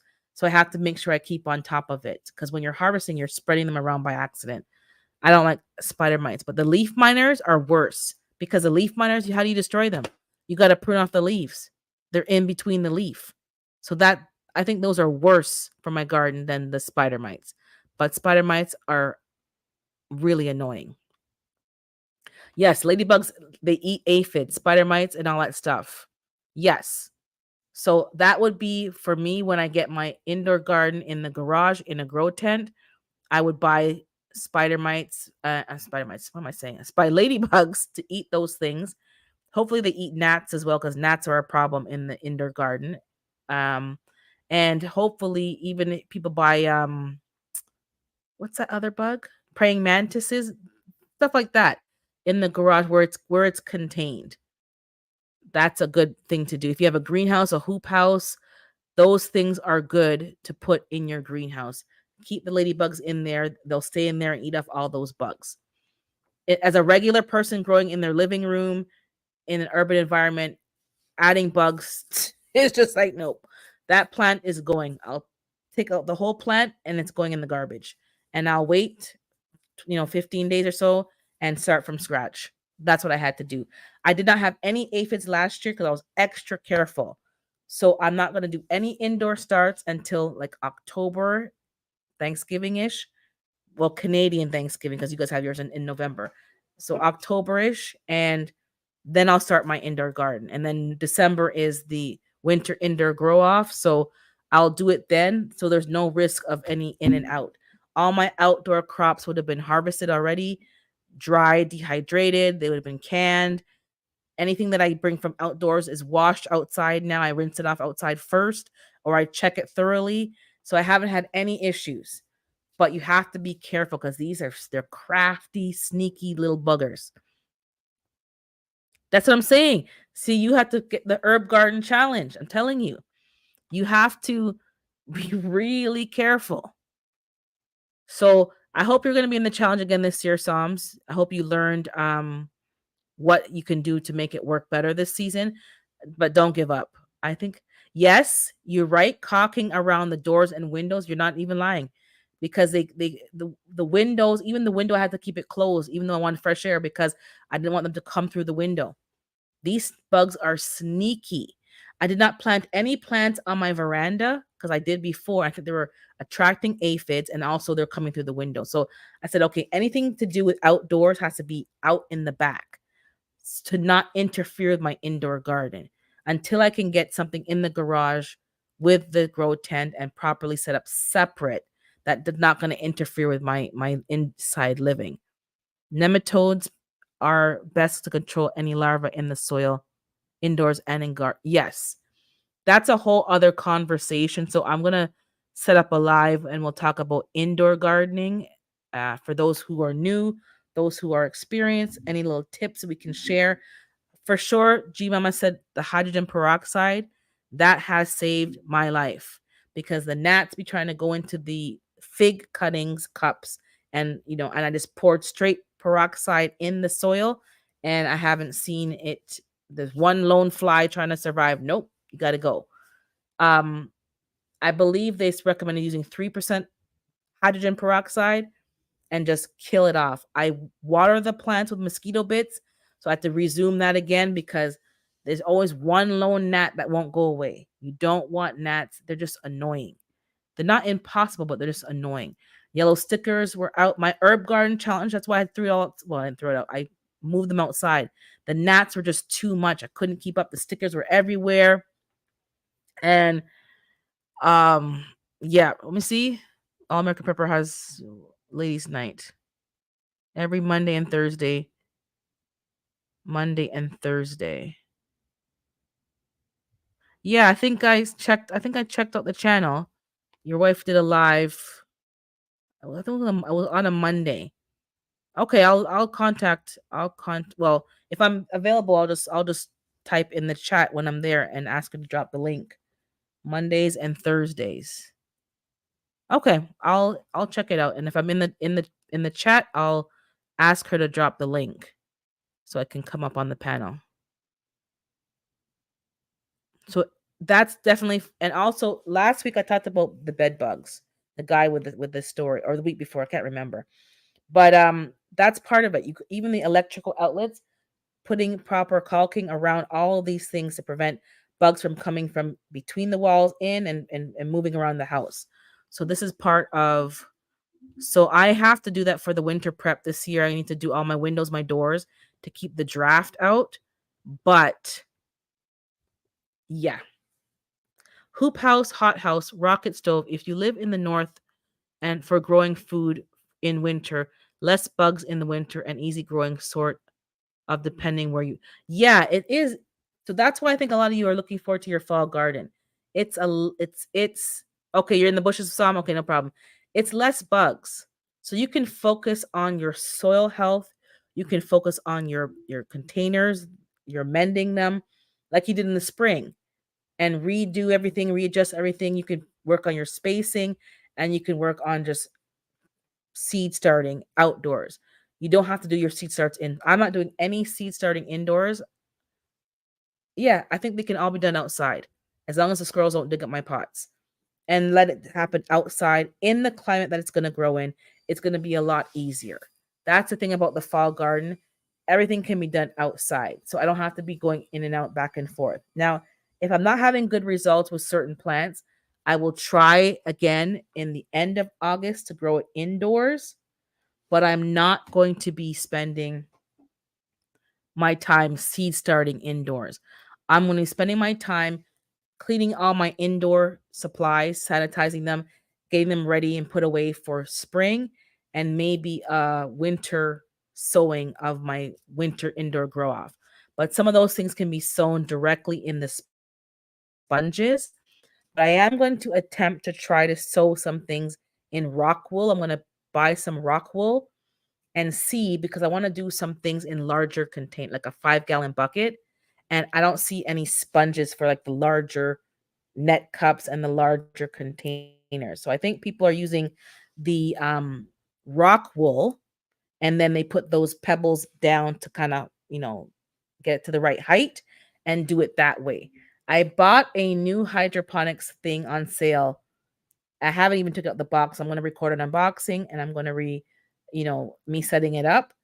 And that's going to hopefully be used as part of the indoor grow because a lot of you have been doing indoor growing. I know D Moon was doing a 5-gallon bucket. He was using rainwater and his own liquid fertilizer, and I think it went very well. So I'm going to try something similar. 'Cause I do want to grow some larger crops like tomatoes. I grew the cucumber outside. It's fairly large, like that space saver cucumber. It's still very large, but I think I can run it inside, and it can run on one of the shelves to help me get some more variety in my indoor garden. Just having lettuce and greens is great, but I do want to grow some more um things for a salad, like cucumbers, some more tomatoes. I want to be able. Oh, you don't need rock wool? Okay. So how do you hold on, let me read the comment before catch up and then I'll watering mosquito bits is a great way to get rid. Yes. So I need to make sure my mosquito bits water is ready. So what I did last time is I crumpled up. I don't get the bits. Over here I can only get the big pucks. So I have to like hammer it and smash it into bits, put it in the 5-gallon jug of water and let it soak. And then I use that pretty much all winter long. So you see this big old jug just in my space.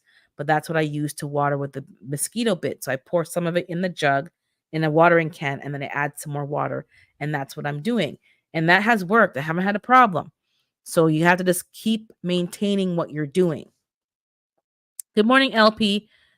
So I don't need rock wool. I was thinking of using rock wool only because exactly it's supporting the plants. So what do you do for your plants, G Mama? Do you start them in coconut coir, your seeds, and then you just pluck them out gently and put them in the pot, the pebbles? Is that what you're doing? Because I saw people put them in the rock wool and then just pop them into the net cups, and it's just like holding together nicely. That's what I was gonna do to make my life easier because I just need ease and just consistency. Something that's gonna work and it's gonna work all the time. I don't want to have to be fighting with anything. And if I missed somebody saying good morning, I didn't see you, but I think I got everybody. But mosquito bits is a great way to water your indoor garden. Mosquito bits and the pods are excellent for your rain barrels. You shouldn't have a rain barrel unless you have something in it to prevent. I don't even care if you have the cover and the mesh. I still put a bit of mosquito the pucks in the water. I don't want anything breeding and causing me any extra problems in my garden. I don't want anything breeding in the water. So, yes, I cover my water. Yes, you have mesh. I still put the mosquito bits in there. I don't want to have a problem. There's already enough mosquitoes with the neighbor not mowing his lawn. I didn't even approach him this year. I just couldn't be bothered. I just like, Lord, just deal with him. Deal with him because I just can't. Um, Give me a second to catch up to make sure I'm okay. So you don't need rock. Okay, so she said you don't need rock wool. Support the plants. So Fifi's saying, whoops. Fifi's saying, I keep pressing a button. God have mercy. What happened to the computer? Well, I don't know what all these products are. I'm glad I have a grow tent now where everything is kept confined. Yeah, you have a grow tent. Oh, yeah, you do have the grow tent. I forgot because I know you were buying it and then you got the wrong one a couple of times. Like you ordered something and they sent you the wrong one. But yeah, you have the grow tent in the garage. That's perfect. And you have the greenhouse. So that just took your growing game to a new level. But mosquito bits can still help you because sometimes the grow tent may be breeding, but I guess you don't care because it's not in your house. So you're probably saying it doesn't bother you. But mosquito bits are not a chemical, they're natural bacteria that's found in nature and it helps just to prevent. Because sometimes the gnats, too much larva in the soil just draws away nutrients from your plants and they end up sometimes attacking your roots. So it depends. You may need it. You probably don't need it, but you may find in some situations you may find it useful and it's absolutely safe. So just in case you want to know about it, you just share information. So you sow directly into the pebbles and the seed doesn't get lost in the sauce. It doesn't, or you put the seed, I guess you put the seed on top. Okay, that just feels strange to me. I've been eyeing your unit that elists something, whatever it's called, because I was looking and like, I'm waiting for it to go on sale though. I think that would be a good additive into my house. Like I could literally just use that and my 2 units right here. The one that I bought that I had to buy the pump for, I could probably maybe give that away because I kind of broke the light by accident anyways. The the stand doesn't attach. I have to kind of glue it back in just to get the anyways, don't ask. Do not. I will be collecting maple leaves and alder leaves for making my microbe condos. So there is a place for microbes to feel this is their home. Keeping soil damp for the best microbe growth. And the leaves obviously help keep it damp. Biochar is home. Biochar is the best thing ever. It is the best thing ever. And I definitely using leaves. Fifi, if you're growing good, you don't need to use. Yeah, exactly. That's why I like to listen to other people because Fifi says, "Oh, I don't bother with that. I don't do that." But then you have to take it into context. She has a grow tent. She's always used her garage, and she had her own DIY grow tent in the garage. She now has an actual huge grow tent in there, so everything's in a microclimate. So it's those little small issues of bugs and stuff don't bother her because it's in the garage. So it's not that's what I want. So it's not really if there's gnats, you may put on a mask so they don't fly up your nostril and then you just deal with your plants, make sure they're healthy, make sure they're good, and you go back inside. You're not living with your garden like I have to currently right now. That's where it's a bit different. So I am more prone to use those products. I just don't want the bugs in the house, especially when you want to be cooking and handling food and not having bugs all over the place. But I think the best thing, in my opinion now, is to have an indoor garden that's not literally in your house. You have some kind of solarium, garage, shed that is power that can have a grow tent. Maybe you have a basement with a separate entrance, like other options. That's just my opinion. It makes, especially when you're serious about growing a lot of different types of food, it makes your life easier because these bugs are not a problem. But when you're living with the bug and you're in the bathroom in the mirror and you see them on the mirror, like, you know what I'm talking about. Growing indoors, use rainwater for sure, and use snow. You can melt the snow, and your plants will grow like crazy. There's something in the, yep, 100%. Use the rainwater. I catch the rainwater.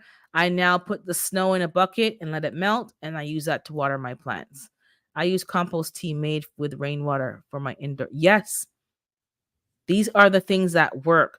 If you have to use tap water, I use I use distilled water or spring water for the hydroponics.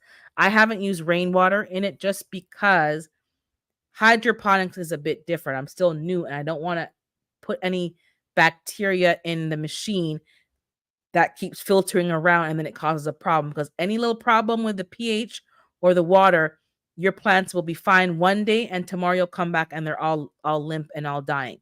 And then you have to keep the unit clean. So for the hydroponics, it's different. So when we say indoor garden, just want to clarify to people who may be listening and watching the replay. Indoor garden could involve hydroponics, could be involved like pots with soil from outdoors. It could involve using like just coconut coir or whatever mix. So don't get it confused that, oh, people are saying, oh yeah, just use whatever. Yeah, that works for plants with soil because the soil has microbes. It's doing its thing. A hydroponic unit, you can use rainwater, but you have to maybe use it in like a cracky method with your own air stone. I don't think it would work good in these arrow garden kind of style. I think you it wouldn't be as good. The cracky kind of method in a 5-gallon bucket using like how Demu did, that would definitely work. The rainwater in there, and then you have an air stone. But the small units, with it's different. I don't know. I had a problem with the because they have a sponge in it, a filter sponge, and that holds stuff in it if you don't keep it clean. So the cracky method, there is no filter. You have the net cup, you have the plant, the roots, and you have your air stone to add oxygen to the water.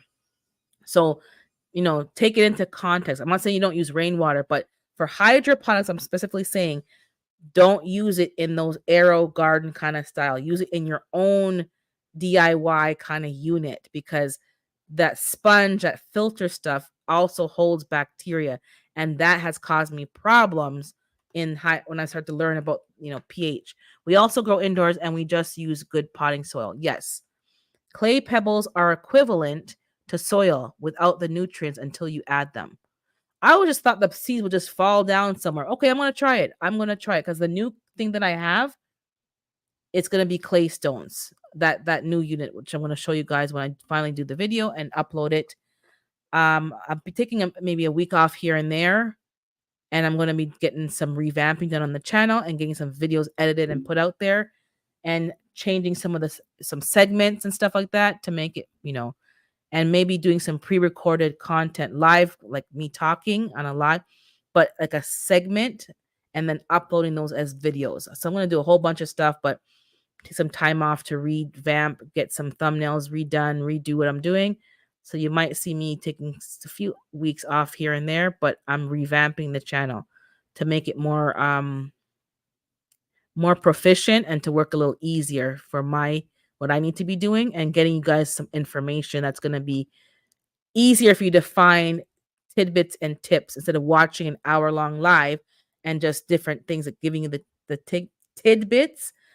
So I know I'm going to start taking these lives and snipping them up into tidbits so you can get that information that we're sharing. So if you want to look up, indoor gardening, you can see a 3-minute clip from, these lives, and then have a playlist, because it's easier for you to find the information when you can find it under the right category, not watching an hour-long live. I do have challenges, but I guess I try not to spend and utilize what I have to make things, not to spend. Yes, exactly. Use what you have. If it works, make it work. Potting soil is great for indoor gardening. That's what we use, and it grows better than any. I've used potting soil. It's fine. I've used Miracle Grow. Of course, whatever. People have their own viewpoints. I've used, and I basically use hot water and just boil my soil. I don't want gnats. Yes, some of the microbes are being destroyed, but not all of them. And you can put good stuff back in there, because you can't kill everything with hot water, but you're killing the larva. That's what That's why I want a sunroom or screen in back. Yes, because I'm telling you, when you're living with your plants and you're having these things, it's like a bag of potatoes is what caused the infestation. Like I have to buy produce from the store, but now they moved into the bok choy. It was a hot mess. Whatever you're doing, yep, whatever's working, you keep doing. The way you explain the bugs makes I'm telling you, it's disgusting. It made me sick. I didn't want to eat in my house. I didn't want to eat like it doesn't take much for me not to want to eat in my house. If I see an ant, oh, that's it. Oh, we're done. We're done. We're okay. Brampton's lurking. I'm wrapping it up though, because I want to get back into hello, how to garden. Um, I have let me just quickly check on my dehydrator. Make sure it's not too high. Give me 1 second, please, because something sounds like it's like smoking.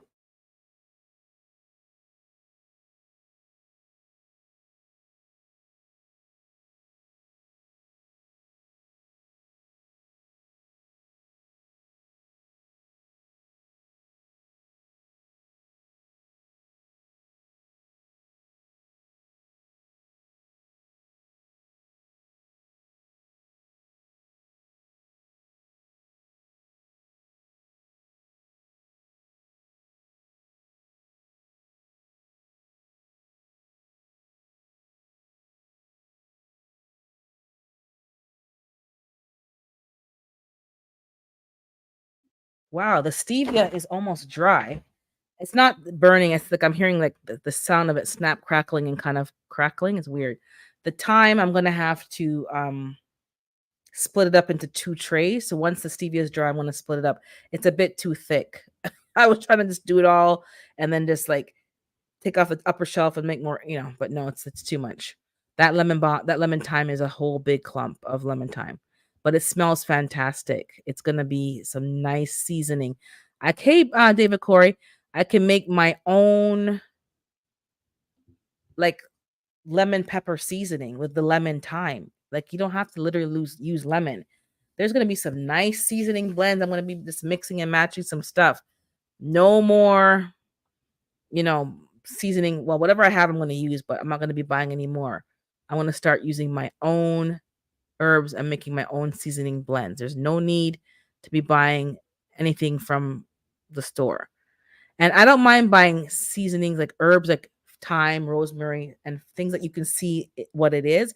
But those ground up seasonings, you don't know what's in those ground up seasonings. And they add additives to it, and you don't know what's in there, guys. So try to buy your herbs in their complete state. And I know they sell freeze dried herbs in the stores like chives and scallions.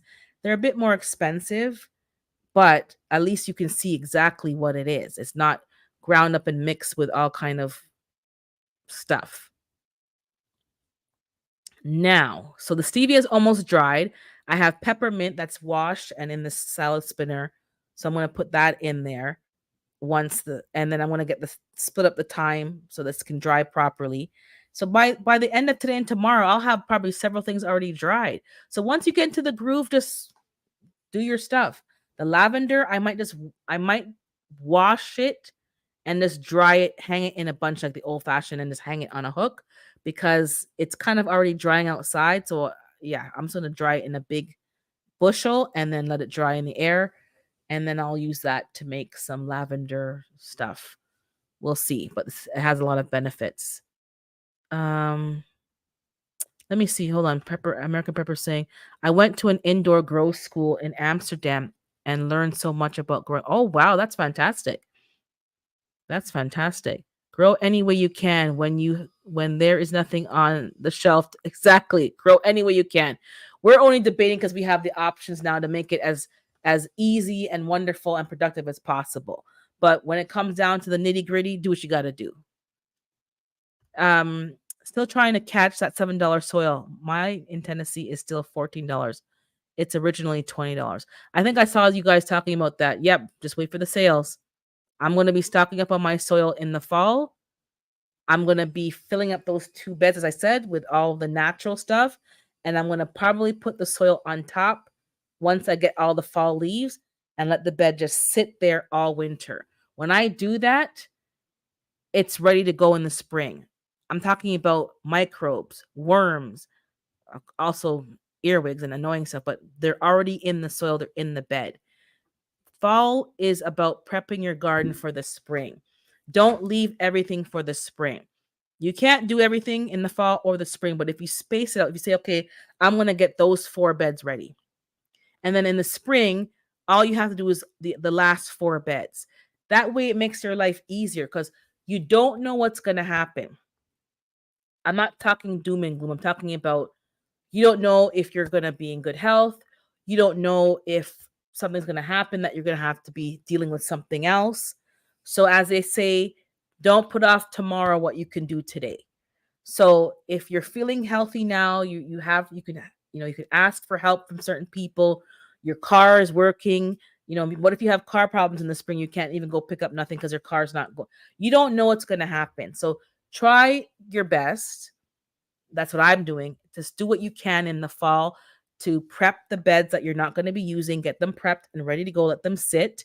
Maybe you want to do a cover crop on them to kind of help build the soil or put nutrients in the soil and then let them, break down. Whatever you want to do, try to do some of those things in the fall.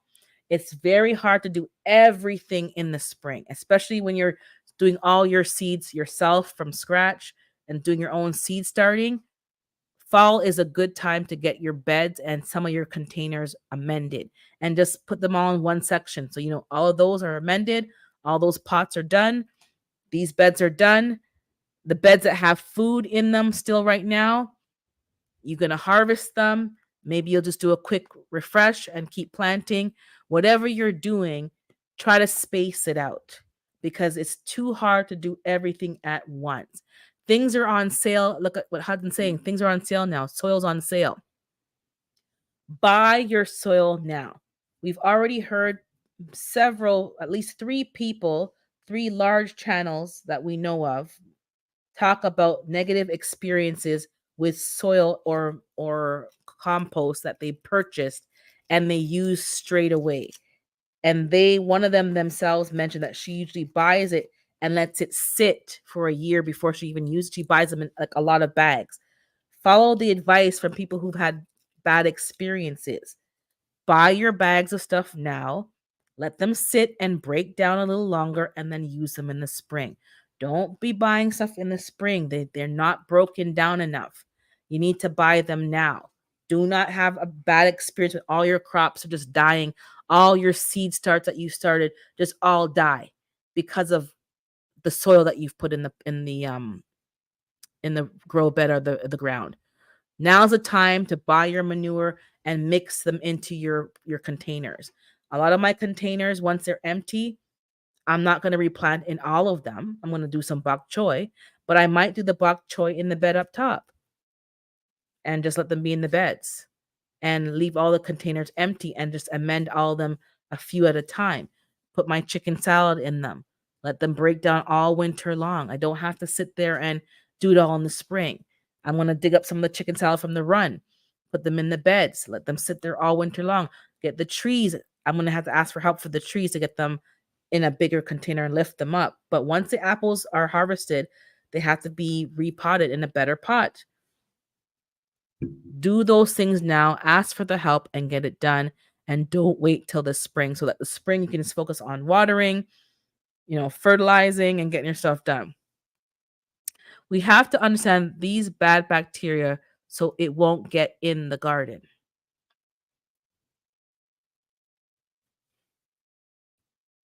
Is any bacteria really bad? I'm not sure. Where's my NFL? Because I think what the secret is to nature and what we've discussed. I know we talked about there was a whole biochar conversation on Grow Big TV, Garden State Gardener and Corky. They had a whole live talking about biochar. It was very informative. And the whole point in all the conversations and soil health is balance. There's balance. We talk about good bugs and bad bugs, but they're all bugs. So it's about balance, right? Plan so that way you don't get overwhelmed. Plan it now. because there's too much to get accomplished. And if you really want to focus on your soil health and balance in your garden, you're better off doing it in small chunks. Don't wait until the spring. The fall is the best time. And then you harvest all your leaves. People are bagging their leaves and putting it to the curb for yard. I go around and I pick them up. And I keep a couple of bags that I bagged myself, and I use that for the chicken run to add bedding in there to keep the place dry. And I saw that from Fifi's Urban Homestead. She was using leaves in the chicken coop, and her meat birds, I think when she was that was last year, 2023, and I'm like, "Oh, so now me keep when I got my chickens, I keep those bags of leaves." It's because I was buying bags of mulch, and that's not free. Leaves are free, so I keep the extra bags. We bag as much as we can, and I still have a bag in the shed from last fall. And I will use that to amend the beds, amend the containers. Um, I like them in the chicken run because the chickens will break them down and mince them for me. But I do have that device that vacuums up the leaves and shreds them up, so I can use that, and I can, shred up the leaves. Don't be afraid to buy the tools that will make your life easier. Some things you don't need, but there's some tools that are invaluable. They help you, they get the job done, and they keep you from injuring yourself. Because when I got my elbows injured, it's like simple tasks were just too tedious. Sometimes you need to buy the leaf blower and a vacuum and a mulcher in one. But I let the chickens mulch my leaves for me. So keep the leaves. Go around in the evening if you're embarrassed and pick up people. There's one house at the corner that has a huge tree and lots of leaves. I am going to drive by this year and pick up at least 3 to 4 bags of those leaves and put them in the garage or the shed. And that's going to be bedding for the chickens. And they're going to just have a field day when there's a lot of rain and it's wet. You just throw some leaves down and fill up those areas, muddy areas. That's what you do. So for those of you who have a nice garden bed, lots of raised beds, go around golf courses and certain places, certain parks. They bag the leaves for pickup. That's what I do. Oh, take care, Howie. That's what I do because they don't spray anything over there. People's homes, you can't really for sure, but if it's from a tree, I know that person doesn't spray that tree. That's just a big old oak tree, big old tree, and they bag the leaves up. So you drive by and you pick up 3, 4 bags of leaves, and you go and you either put them in a plastic bag and let them break down yourself. You don't have to spend money, but you have to be willing to do things that may be looking a bit embarrassing because people say, "Why are you going to pick up the bag of leaves? You're we." Listen, my neighbors around here know why I pick up leaves for my garden, and they know that I use it for mulch, and I mulch my plants to keep them warm for the winter. They don't know about the cluck clucks except for these two, and the other one because the people them chat. But you know, human grade. Google it. Oh, what did I miss?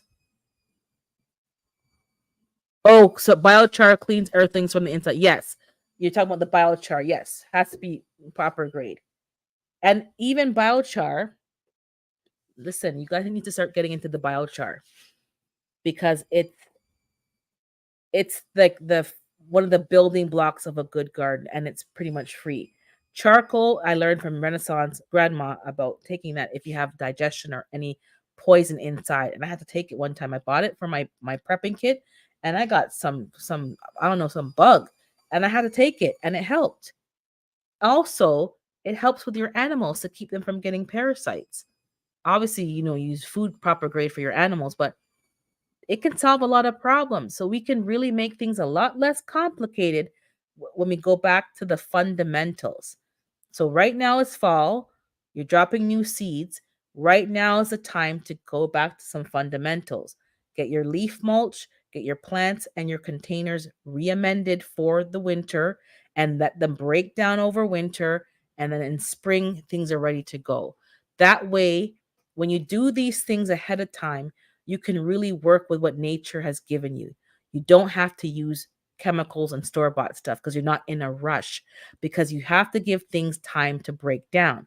Unless you have leaves from last year that you've been bagged up and mulching, if not, you can do that right now. Mulch them up, spray some water on them, Put them in a bag and let it break down. And in the spring, you'll have soil. If you don't want to break it down that fast, like I don't, I use it for bedding for the chickens and let them break it down and mix it with their manure. And then I shovel that out and put that in the beds. Oh, it's going to burn your crop. No, that manure's been there for a while. And the one that on top that's newer, you kind of turn it. It should be fine. My friend brought the rabbit manure. It's still in the back in bags. She's been holding it for about 6 months on her patio. She brought it over. I'm going to be filling up those 2 new beds with that as well. And any containers, I'm going to put a little bit in each and let it sit there and start my bok choy. It doesn't have to be complicated, but you have to have a plan and you have to break it into smaller chunks if you don't have help. If you have help, then you're good. I have to do it by myself, so I have to make it easier because I only got two arms and 2 legs. What have a whole bag and never use it. I think I bought it to stop blood. Oh, you mean the charcoal, the biochar? Yeah, just look it up again and see what it's good for. There's a lot of things. So I do have charcoal tablets for you know, internal poisoning, but I'm gonna start looking into it in terms of adding it to because I've been watching a lot of people from Africa who are growing and raising animals disease free with good immune systems without having to use any medicine and because it's expensive for them they don't want to have added expense so they're using natural things in their water and their food. And I've been trying to incorporate that. Like I use red chili flakes, I use diatomaceous earth, and I've been having better results with them. Now I have to probably give them all a bath because one of them, Redding, there's no feathers on her neck. So I don't know if it's a mite thing or just she was molting. I don't know. But just in case, I'm gonna give some of them a bath, powder them up, and make sure that they're good to go. Do a thorough clean of the coop and spray it down. But you need to make sure that you're giving them natural remedies to keep themselves healthy. Because what happens, well, what I feel and think is happening in the commercial systems is we overuse medication to the point now that things are becoming resistant to the medication. And there's bacteria, there's bugs, there's illnesses that are now they're resistant to the medication, to the antibiotics, because we're overusing it. We need to go back to simpler ways of doing things and reversing diseases in animals and people, and only use the antibiotics when it's absolutely necessary. When you're not seeing improvement, when you're not getting better, then you can say, okay, now it's time to bring in the medication. But right now, all we do is, oh, I had a sniffle, medication. Oh, maybe you just need to do something simpler, maybe some ginger tea, like something else, oregano oil, and then see. And after a few days, if you're better, then it's good to go. If you're not better, then okay, I need to escalate this because the bug is not going away. But because we're relying on everything, especially with animals for medication, and we're eating these animals, we're becoming resistant to antibiotics. And we don't want that to happen. That's a very dangerous place to be. Removing toxins, humans grade, but yes, that's what I bought. Renaissance Grandma recommended that, and I bought it. I think it's right here. I think I bought the brand Organica. Still got it on Amazon. No, that's not the right one. Where is it? It's this one here. Because I have it in my right here. I don't have it in my prepping. Activated charcoal. I'm not promoting any brand. I'm just saying you can get activated charcoal. It will remove toxins. It's homeopathic, high potency. And what does it say on here? Homeopathic medicine. It doesn't say what it's good for. It just says consult a healthcare practitioner before you use it, blah, blah, blah, blah. It doesn't tell you what it's good for. I guess you gotta look that up yourself, but this tells you the dosage. And it's good to have in case somebody has a little issue with food poisoning or some toxins that you need to get out. There it is there. Okay, you're good. Oh, how he's off picking. Yep, he has a lot. That food forest is very inspiring. But basically, get your fall garden in order, make a plan, think about what you're going to grow what you're actually going to use and eat and harvest, grow things that are going to be do well in a cooler climate, and take the time to harvest your stuff. There's no point of growing things. Grow things that you want to try and test, but don't just grow a whole bunch of stuff like that. Grow things that you actually can and will use, and that's going to serve you, especially since fall's coming, winter's coming. You're planning for your medicine cabinet. So, people are doing their fire ciders, they're doing their honey and ginger remedies, they're making their stuff from now. So they have it for the winter months. So right now is prepping for cold and flu season. If you want to grow some more herbs that you use for cooking, fresh herbs, now's the time to do a second run of it. Or maybe you're gonna just prune it back and let it regrow again. Whatever is best, that do what's best for your situation. But now's the time. I'm harvesting my herbs. I'm gonna dry them, and I'll be making my oil tinctures, and I'm gonna be doing some other honey tinctures, and get that going so that I have that for the winter. I don't want to rely on cold and flu medication. I want to use what I've been using, which is oregano oil. I use ginger shots. I've been adding burdock root to my repertoire to cleanse the blood. Elderberry syrup. A lot of you guys swear and love. I love elderberry syrup. You can buy them and make it from scratch yourself. Now's the time to get your apothecary stocked up, ready to go. Your tea leaves for your peppermint teas and things that help with respiratory, your mullein, all of these things is now's the time to start some new seeds or to harvest and get those things in order and plan your overwintering for those plants so that you don't have to start from scratch in the spring. Overwintering is a bit of time, a bit of work, but it's worth it because in the spring, I put those plants outside and they get going. And the tip to water with rainwater is very important in an indoor garden because they're already not getting sunlight. They're relying on artificial light. So you're trying to minimize what you're doing that's artificial. And if your water can be actual rainwater or snow melted, and maybe you add a little bit of, fish and malt, whatever you need to add, that is better for the plant, even though it's having artificial light. And once spring comes and it goes outside, it'll just pick back up. But make sure you're checking your indoor garden for any type of hidden damage. So if you see your plant is acting funny, not doing well, it could be some root issues. It could be the gnats, it could be whatever bugs that are, attacking the roots because these bugs are very, tenacious. It's winter time. They're like, oh, we're in a warm room. Oh, wow, we can live longer. We don't have to go dormant. And now's the time to check your pots and sift out some of that soil. You'll see, grubs and whatever else is hiding in some of these pots. Then you'll figure out, oh, why certain plants didn't do well. Hey, good morning, GT. Why certain plants didn't do well. Some of the things that are going wrong are not to do with you or your fault. There's some hidden things in the soil, in the dirt that are affecting your containers. Good morning, planter. And sometimes you don't have the time to check because we're all busy and we're all babying multiple plants and some of us animals, and you have a life. So sometimes you got to take the losses and just let it roll off your back. Don't take it personal. Just plant some more seeds and sometimes plant them in a different pot. If you're finding that pot, something's not really right, then sift the pot out, make sure nothing's in there, no snails, no whatever, excessive amount of potato bugs. Sometimes there's too many bugs in the pot. You got to sift it out. Amend it again and try again. But the best thing to do is to grow things that are going to do well in the fall climate to make your life easier and that are going to germinate outside without you doing anything. That's easier, and things that are going to be appropriate for your grow zone.